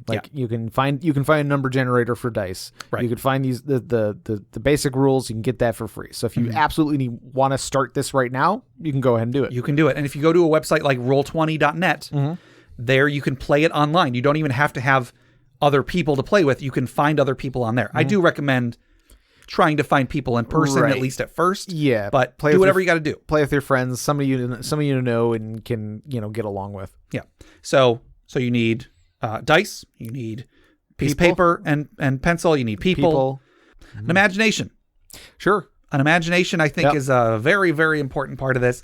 Or at the very least, inspiration. Sure. Like if you just want to recreate stuff from like Lord of the Rings, go for it. You definitely can. You can do that. Yeah, don't let anybody tell you not to. Do whatever is most fun for you. Yeah. A lot of our first characters were just that character from that video game or that character from that TV show. If you want to just recreate the Battle of Helm's Deep, do it. Sure. Absolutely do it. That's fun. Yeah. Like, okay, like, and you know, it is a lot of fun trying to figure out, okay, how do we recreate this iconic scene in a book or movie and using D&D, and then that actually gets you more familiar with the game. Absolutely. And for us people who have been playing for many years, that's quite a bit of the playtime is us working out in our heads, how would you make this character in D&D and so on and so on. Yeah. So yeah, that's really all you need. You, like Jeff said, you don't have to spend any money as long as you have internet access. You don't have to spend any money to play the game. However, I would recommend at least one player's handbook per group. A nice physical reference for the rules. Yeah. And plus, the player's handbook gives you so many more options for character creation. It really does. Because I think the basic rules do have all the levels of a class, but only so many options for that class. So maybe that's what I might have been mistaken. So like for the monk, there's different like ways of, there's like the way of the 4 elements and the way of the shadow and the way of the fist. Yeah. But I think they only give you the option of the elements or something like that. Like they only give you one option. You know, there's only one specialization per, 1 or 2 per class. Okay. So if you are eventually willing to spend more money, I think the monster manual, we had an episode specifically about which of the core books is the most important. Right, yeah. Player's handbook, definitely number 1. Monster manual is very important for the dungeon master. Yes. Because it's what are you going to have the players fight? Yeah. You can have the players fight monsters you've made yourself, but the monster manual gives you lots and lots of ideas for that. Basic rules has some monsters, like it's got most like types of animals and things like that, but like you can only have your fighters or your players go up against like zombies so many times, you know. You want to give them something cool, like a beholder. Like, what? Or hey, that dragon that's attacking town, it's going to be in the monster manual. And I also recommend eventually multiple players handbooks per group. I mean, of course, the way I like to think of it is I always love to have my own copy of the player's handbook because then you've always got it on hand. You've always got it for reference. And it's, to me, that's kind of like, that's when someone has made the step towards taking the game seriously is when they've bought their own player's handbook. Yeah. Doesn't have to be brand new. You can get it secondhand, whatever. As long as you have the physical book, that means that you are that much more dedicated to playing the game. Yeah.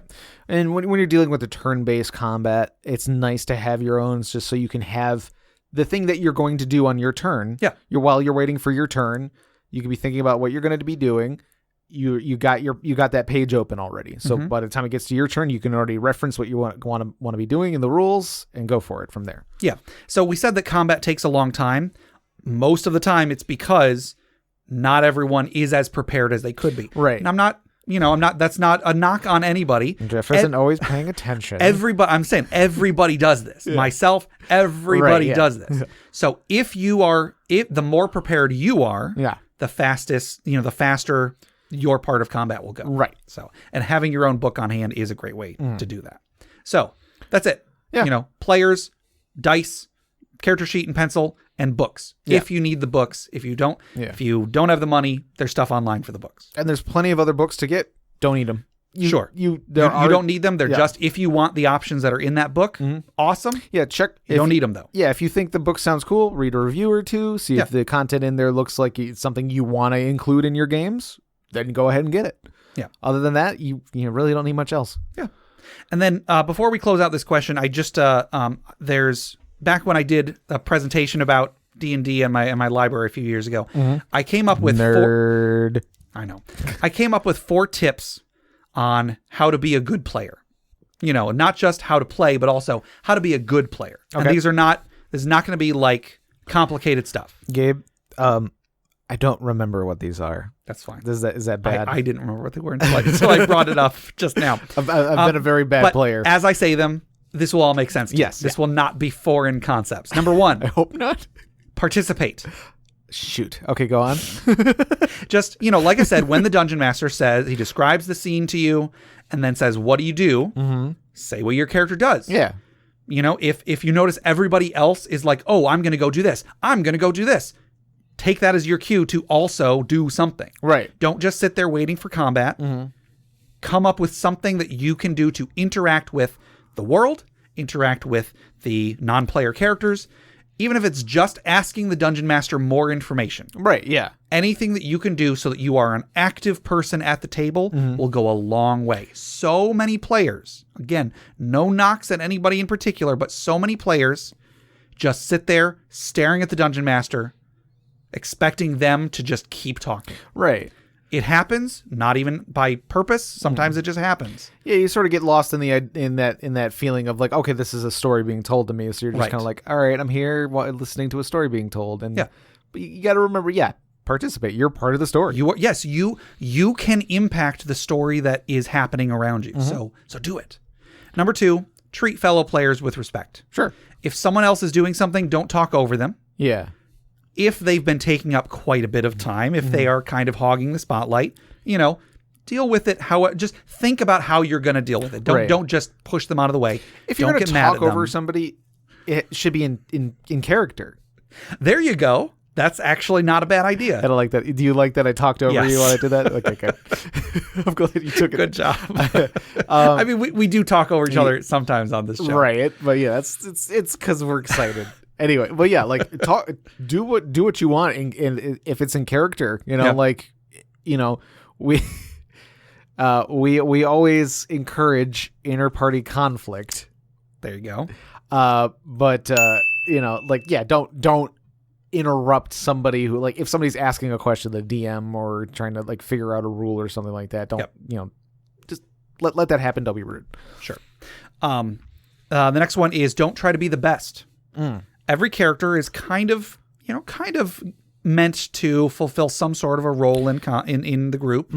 Even if there are multiples of the same, if there's 2 clerics or 2 fighters or whatever, they will probably still shine in their own way. Yeah.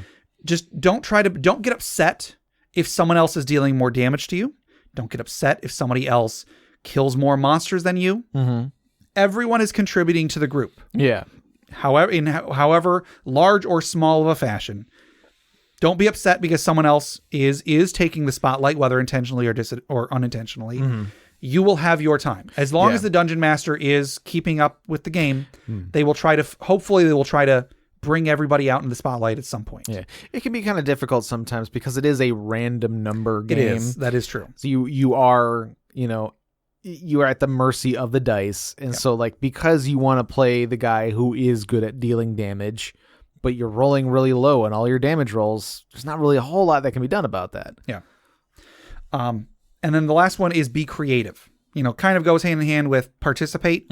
Just be trying to think about things that you can do that might not be the most obvious thing. A lot of it can be difficult when the dungeon master isn't good at rolling with new ideas they didn't think of. Sure. But try to come up with ideas that aren't necessarily the most obvious one. Your DM might get surprised and then be like, wow, yeah, that works. Sure. It might work well. It might not work well, but it will be more fun than if you just, I attack. Yeah. All right, I attack again. I attack a third time. Especially if you're like the player that like derails the adventure or something. Sure. Continue to be creative. Like, because like the DM's going to have to figure out, like, find his bearings again. Yeah. And so, like, if you're being creative in that time, that at least can help them, find their footing. Sure. And then those were the 4 that I had when I did a presentation about this long time ago. I'm going to add on a 5th one on here that I think is relevant, that I don't think was as relevant back then. And that is, well, it's sort of a two-part one. Number 1. 5A, listen to actual play podcasts. If you are interested in knowing what D&D is like, sure, listen to them, not necessarily to know what you should do, but also to know what you shouldn't do. But then part B of this, 5B, is do not expect your game to be Critical Role. Yeah. Okay. Yeah. Like, it's not a bad thing to listen to Critical Role or the Adventure Zone.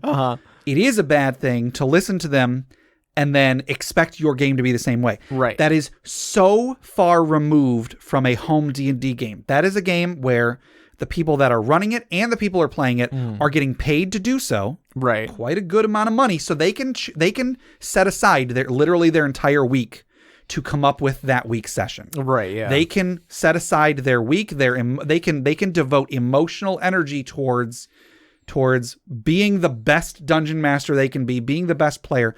People at your home game probably work a day job. Right. They're taking time out of their busy schedule to play this game with you. Yeah. Don't expect them to be, super theatrical and have all of these character ideas and all of these NPCs and so on.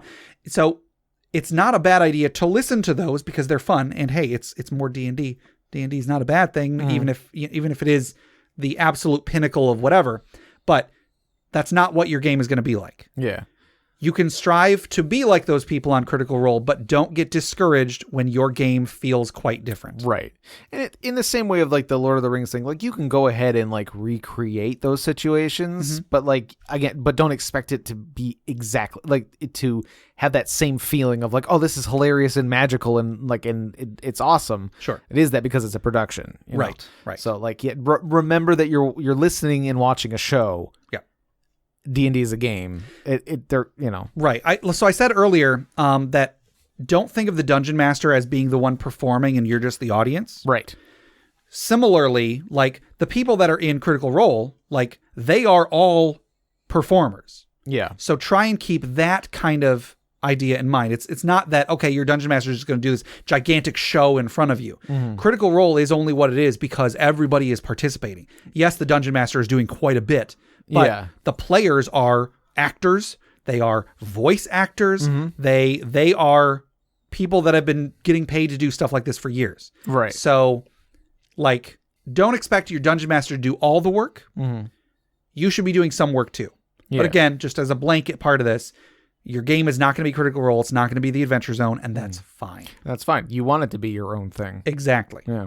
I actually don't listen to I've never listened to Critical Role. I've listened to the Adventure Zone. I listen to a small handful of actual plays, but I don't listen to very many. Right. Because it does not feel like a game to me. It doesn't feel like one of my games would be. Right, yeah. It's not as interesting to me to listen to someone else's game as it is to be in a game myself. Like the best feeling I get from listening to an actual play is the want to play my own game. Exactly. Which is why you should go and listen to one, because like you can be very entertained if you find you like that particular group or whatever, and two, that might inspire you to play the game. Yes.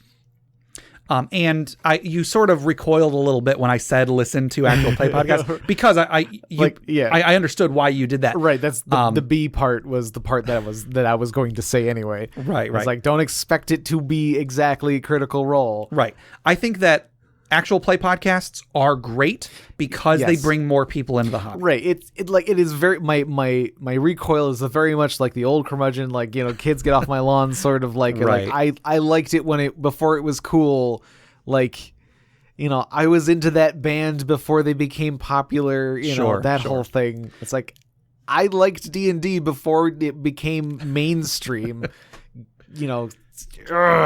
but you're right. It is good. I understand that it's good. More people are exposed to it in a good way. Right. That they were like, I know several people who only started playing because of Critical Role or Adventure Zone. And I'm like, that's awesome. I have like at least a half dozen more people that I know personally that play D&D or at least want to play D&D because of those shows. And I'm like, all right, that's good. And then there have been times when I've been playing with them that they're like, I'm going to do this thing from the show that like doesn't follow the rules that we've been playing with so far. And I'm like, oh no, I don't want to crush. I was like, I don't want this to crush their expectations. Sure. So I said earlier, be creative, and you can try to do things that aren't necessarily governed by the rules. Right. D&D 5th edition has a lot of rules, but not every possible rule. Right. Yeah. Your dungeon master is going to gauge whether something is doable or not. Yeah. Don't get discouraged when something isn't possible the way that you want it to be. Understand that that ruling for the DM is difficult. It is very difficult. It is very difficult for a DM to go yes or no. Yeah. So be creative. Don't be disappointed. Don't be discouraged when something that you thought of doesn't work or can't happen. Yeah. Just try again next time. Yeah. Like, maybe you can, try it again, or between sessions talk to the DM and say that is something I kind of really want to do. Can we work on a way for me to be able to do that? Sure. Like to give an example, let's say the dragon attacks the village and you say, I want to try to cut through the dragon's wing so he can't fly away. Right. D&D doesn't really have rules for that. Yeah. I know it probably feels like they should. Right. That's been like, why can't I just aim my arrow at its wing and or why can't I aim for that chink in its armor like in The Hobbit? Sure. That's something that's called shots. Yeah. Called shots is that.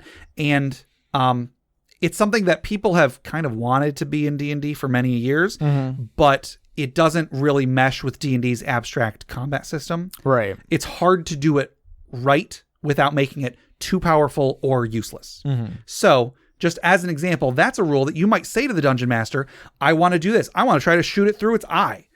And some DMs are going to say, yeah, go ahead and roll. Let's see what you can do. Right. Some of them will say, no, sorry, D&D doesn't do that. Neither of them is wrong. Every DM has their own level of what they are willing to try, and they might change that. One day they might say, sure, I'll let you try it this time. They might say, I let you do it last time, but I really don't like it because it completely derailed the whole thing. Right. It's like, don't blame them for that. Yeah. It happens. Yeah. The example with the called shots thing that I think you usually go with is the eye. And so like, if you let them do that, why wouldn't they just do that with every thing? It's like, if I can just easily blind somebody just by attacking them, why not just do that all the time? Do that every time. But there's a like high level spell or like a mid-level spell where you actually blind somebody for a very short amount of time. And that costs a resource in order to do it. Right. So yeah, like Jeff said, it is very hard to make a ruling. Yeah. So be patient. Be creative, but be patient. Right, yeah. So I think we've done a pretty good job of kind of giving a rundown of what D&D is. Not just D&D, but also tabletop gaming kind of a little bit. Yeah. The basic interaction between like game master and players is similar. Now, it's a very complicated game, like I said, and there's a lot of rules, and they keep coming out with more and more of them. So we didn't cover everything, but hopefully by listening to this episode, you can maybe have a better idea of what you're going to be encountering.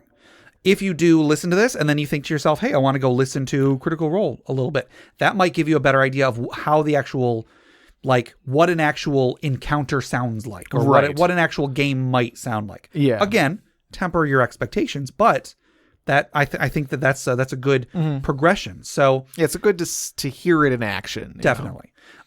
Also, if you want maybe one that is less produced but might sound more like your actual D&D game, check out Adventures in Aurelia. Yeah. Adventures in Aurelia is a podcast. We're friends with the hosts of that podcast. That's an actual play podcast that, again, to me sounds more like an actual group than Critical Role necessarily would, or the Adventure Zone or whatever. Yeah, they're playing a game together and less putting on a production. Like, and yes, it's a podcast, but and they're not professional actors and professional voice actors and such. So yeah, check them out if you're interested in a different degree of production. Yeah. So yeah, I guess that'll do it for this question. Hopefully, Witchy one. Hopefully, we answered your question. Right. We didn't really get too much into the specifics of 5th edition mechanics. Right. We kind of, advantage and disadvantage is one of the biggest things that separates 5th edition from other editions. I feel it's one of the most important things to point out for 5th edition. Sure. So, but if we didn't manage to answer any specifics that you would like to know the answer to, please submit some more questions. Submit more questions. Yeah. So yeah, if this is your first episode of the show, every episode we answer questions like this one, maybe not as in depth as this one. Sure. But submit us some questions. If you have specific questions you want to ask us, if you have questions about you want an idea for the character you're going to make, any sort of question you can think of, go ahead and send them to us, and we'll hopefully talk about them in a future episode. And then I feel at this point in our run of the show, like if we come across another question that we've basically already answered before, we could probably touch on it again. Yeah. I'm sure at this point after 3 years, has it been? Yeah. Goodness. 3 years. So after 150 whatever episodes, I'm sure we have more to more to put down for a question. Sure.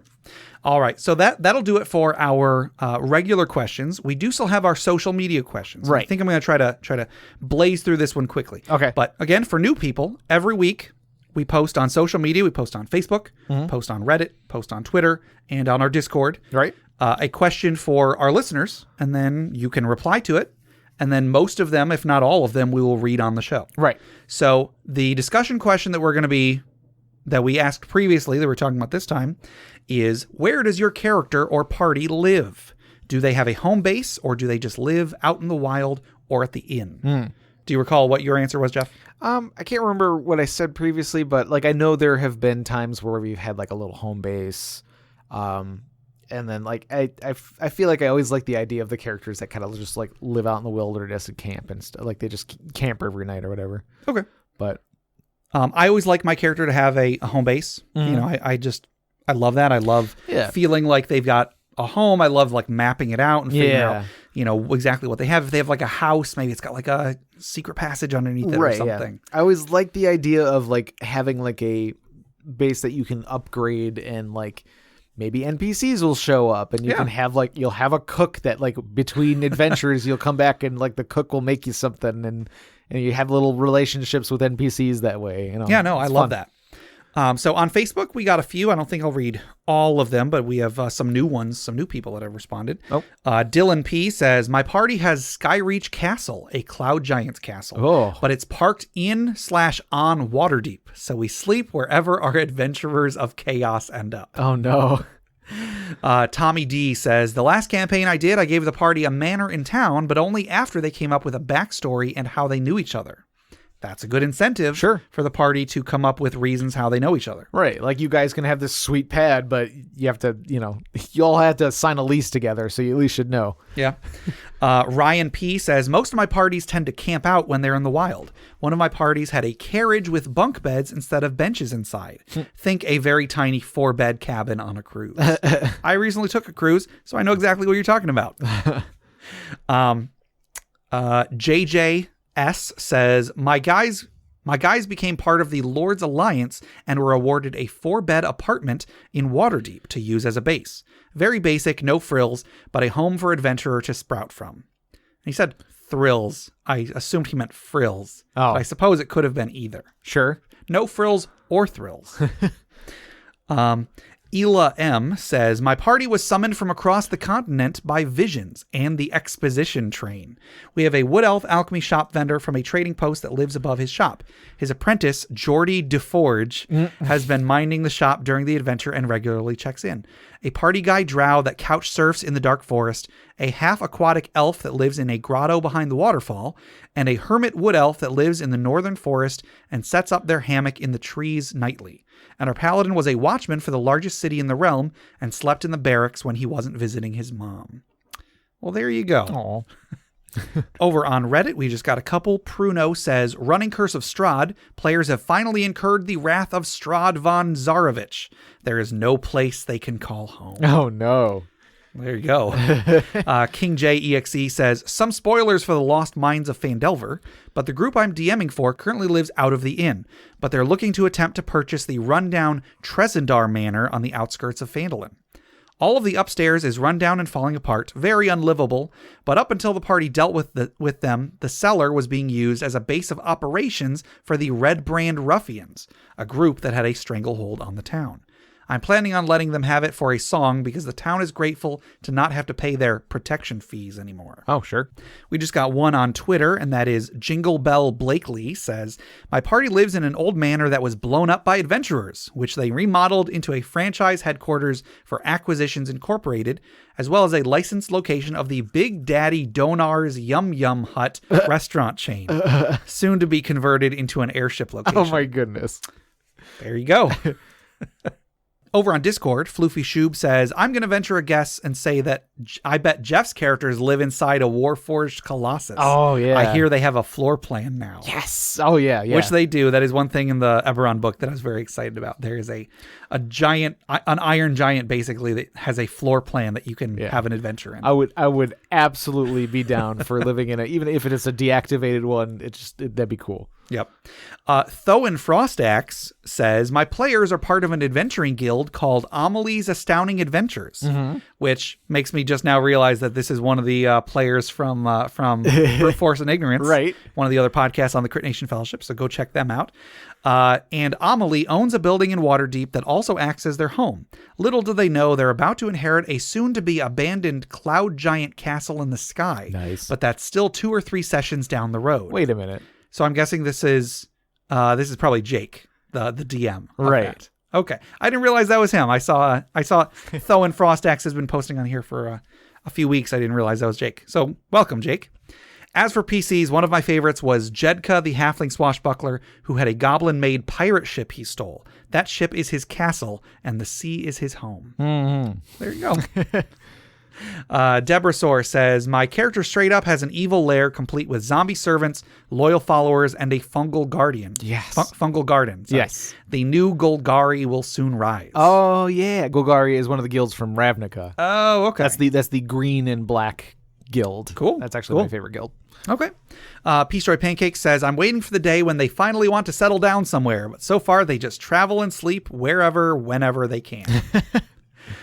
Jason E says, I normally try to offer opportunities for my players to make a home base. In my last campaign, they actually put their money together and bought a small mansion and paid for a live-in butler. Nice. In our current campaign, they have a little bungalow on the island they've colonized. There you go. And I'll say one more. Potato Plunderer says, my current party consists of 2 outlaws, both unjustly accused. If that alone doesn't highlight how much they roam, the third player is a druid. Nevertheless, they have refuge in a humble lumber town where the mayor helps them lay low. I'm to use the new Strongholds and Followers book by Matt Colville so my players can own a keep or castle of their own. There you go. Matt Colville's really good. I just, on the Discord, just posted a video that he did some time ago, but it was about 4th edition and combat and stuff. Anyway, check out Matt Colville. He has a YouTube channel with lots of very informative stuff about how to play D&D. Yeah. So I think that'll do it for our for that question. And then the question I am posing for next time is, and this might be a question, this might get some very long responses. That's okay. Yeah. We won't read them all on the air, but we will still read them all. And that question is, what was your first session like? Your first session of any tabletop game, what was it like? Highlights, whatever you feel like sharing. My very first session, it was just my friend Steve and I, or our friend Steve and I. I remember fighting in a dungeon with some bugbears. Okay. I think at one point I fought a water elemental. I'm trying to remember all the details. There was I feel like there was a mix of pre-made adventure, and then I think Steve was trying to like weave in some stuff from like the movie the Labyrinth. Oh yeah, or is it just Labyrinth? Just Labyrinth. It's just Labyrinth. Sorry, the one with David Bowie. Sorry, David. Yeah, so I'm very vaguely remembering fighting bugbears. I think that is the first D&D like encounter I've ever had. Yeah. I can't remember specifically if that's the first session, but that's definitely my first like memory of playing D&D. Okay. It was like in my parents' like on the floor of my parents' living room, we had like the little pre-made character box set for second edition D&D. Okay. Like I don't remember much else from it, sure. I remember bugbears and a dungeon and maybe some references from Labyrinth. Okay, cool. I mean, that sounds good to me. Yeah. My very first session of any role playing at all was, I think I talked about this on our very first episode, but it was not D&D. It was a game that my brother Tim and some of his friends made called Eclectic. I don't think I knew the name when we first started this podcast, but it was called Eclectic, and it was basically just D&D. Just, their own mechanics and their own whatever. Sure. And I was only going to be playing with them for one session because I was visiting my brother in Chicago just for the weekend, and he let me make a custom class. I was a dragoon from Final Fantasy. Right. And I guess he kind of reskinned. There was like a monk class that had some jump attack, so he reskinned that.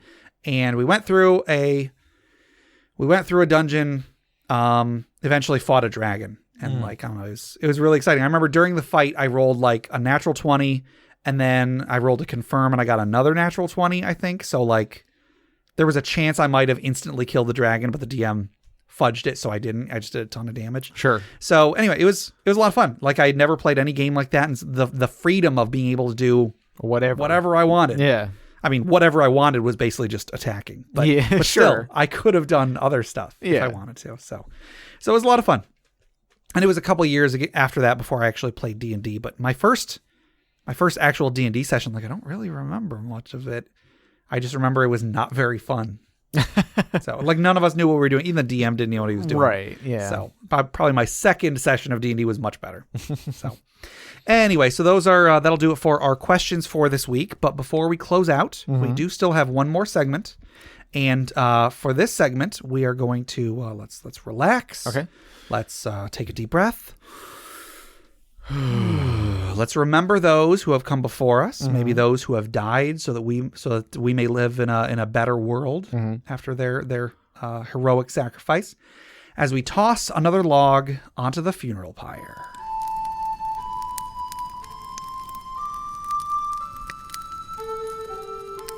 So the funeral pyre, for anybody who is listening to the show for the first time, the funeral pyre is a short segment where we have people submit a story of a memorable character death. Right. So if you've ever had a character that died in a session, if they died heroically, non-heroically, right, ironically, humorously, right, whatever, any way, even if it was just like, oh, they just died. Yeah. Then we'll take those and we'll read them. Yeah. I think we've had one that was basically rolled a natural one, died. Like something like that. Yeah. It's just, oops, so yeah. A whoops-a-daisy. So today's story that was submitted by Sputnik3 via Reddit. The story goes as follows. Playing standard high fantasy 5th edition D&D, but somehow ended up on the moon with a spaceship. Okay. Don't ask me how. Maybe they made that jump check. Right. Like, got a natural 20 on the jump check. Defeated the BBEG, or the Big Bad Evil Guy, and a second later, my character loses his footing and falls from atop the ship from which the battle took place. The fall damage wouldn't have killed me, but the party trying to grab me with the hull of the spaceship did. Oh, goodness. So that's that's one way to go out. Right. Being killed by a spaceship in D&D. So anyway, let's raise a glass in memory of Sputnik 3's character, who reminds us that it's one small step for man and a giant pile of fall damage for mankind. Oh, jeez. Clink. So that'll do it for our questions for today. So if this is your first episode, thank you for joining us. Yeah. I'm going to be revamping our outro a little bit because it used to be really long. Sure. So if you want to submit questions for us to discuss, items for the Dragon's Hoard, or stories for the funeral pyre, email us at interpartyconflict@gmail.com. You can find our website, our blog, interpartyconflict.com. We've got show notes on there. We've got links to stuff mentioned on the show, running list of questions, magic items. You can find us on social media. We're on Facebook. We're on Reddit. We're on Twitter at InPartyConflict. Right. Our Discord is bit.ly/interpartydiscord. You can find us on all the podcast apps you can think of, iTunes, Stitcher, all those. Please tell a friend if nothing else. You can also leave us a review. You can leave us a rating, all that kind of stuff. If you'd like to support the show, you can go to patreon.com/interpartyconflict. Check out the rewards on there. See if anything appeals to you. Anything you can do to help out the show, we'd really appreciate it. Yeah. Jeff, tell us about FriendQuest. FriendQuest is our YouTube channel where we play video games. Yes, that is correct. We hope to be recording some FriendQuest stuff over the next few weeks. Yeah. So stay tuned for that. Also, speaking of games, if you like arcade games, I have a little side podcast, the Arcade Memories Podcast. If you'd like to submit stories for it, send them to me either here or at arcadememoriespodcast@gmail.com. You can take a short survey about our show if you'd like to. You can go to bit.ly/interpartyconflict. We've got a short survey. You can say what you like about the show, what you don't like, and then just for taking it, you actually get 2 free printable board games, courtesy of our friends Mary and Tom over at hollandspiel.com. And also, our music is made by Boxcat Games from Nameless the Hacker's RPG. So, Jeff, until next time, happy gaming. There you go.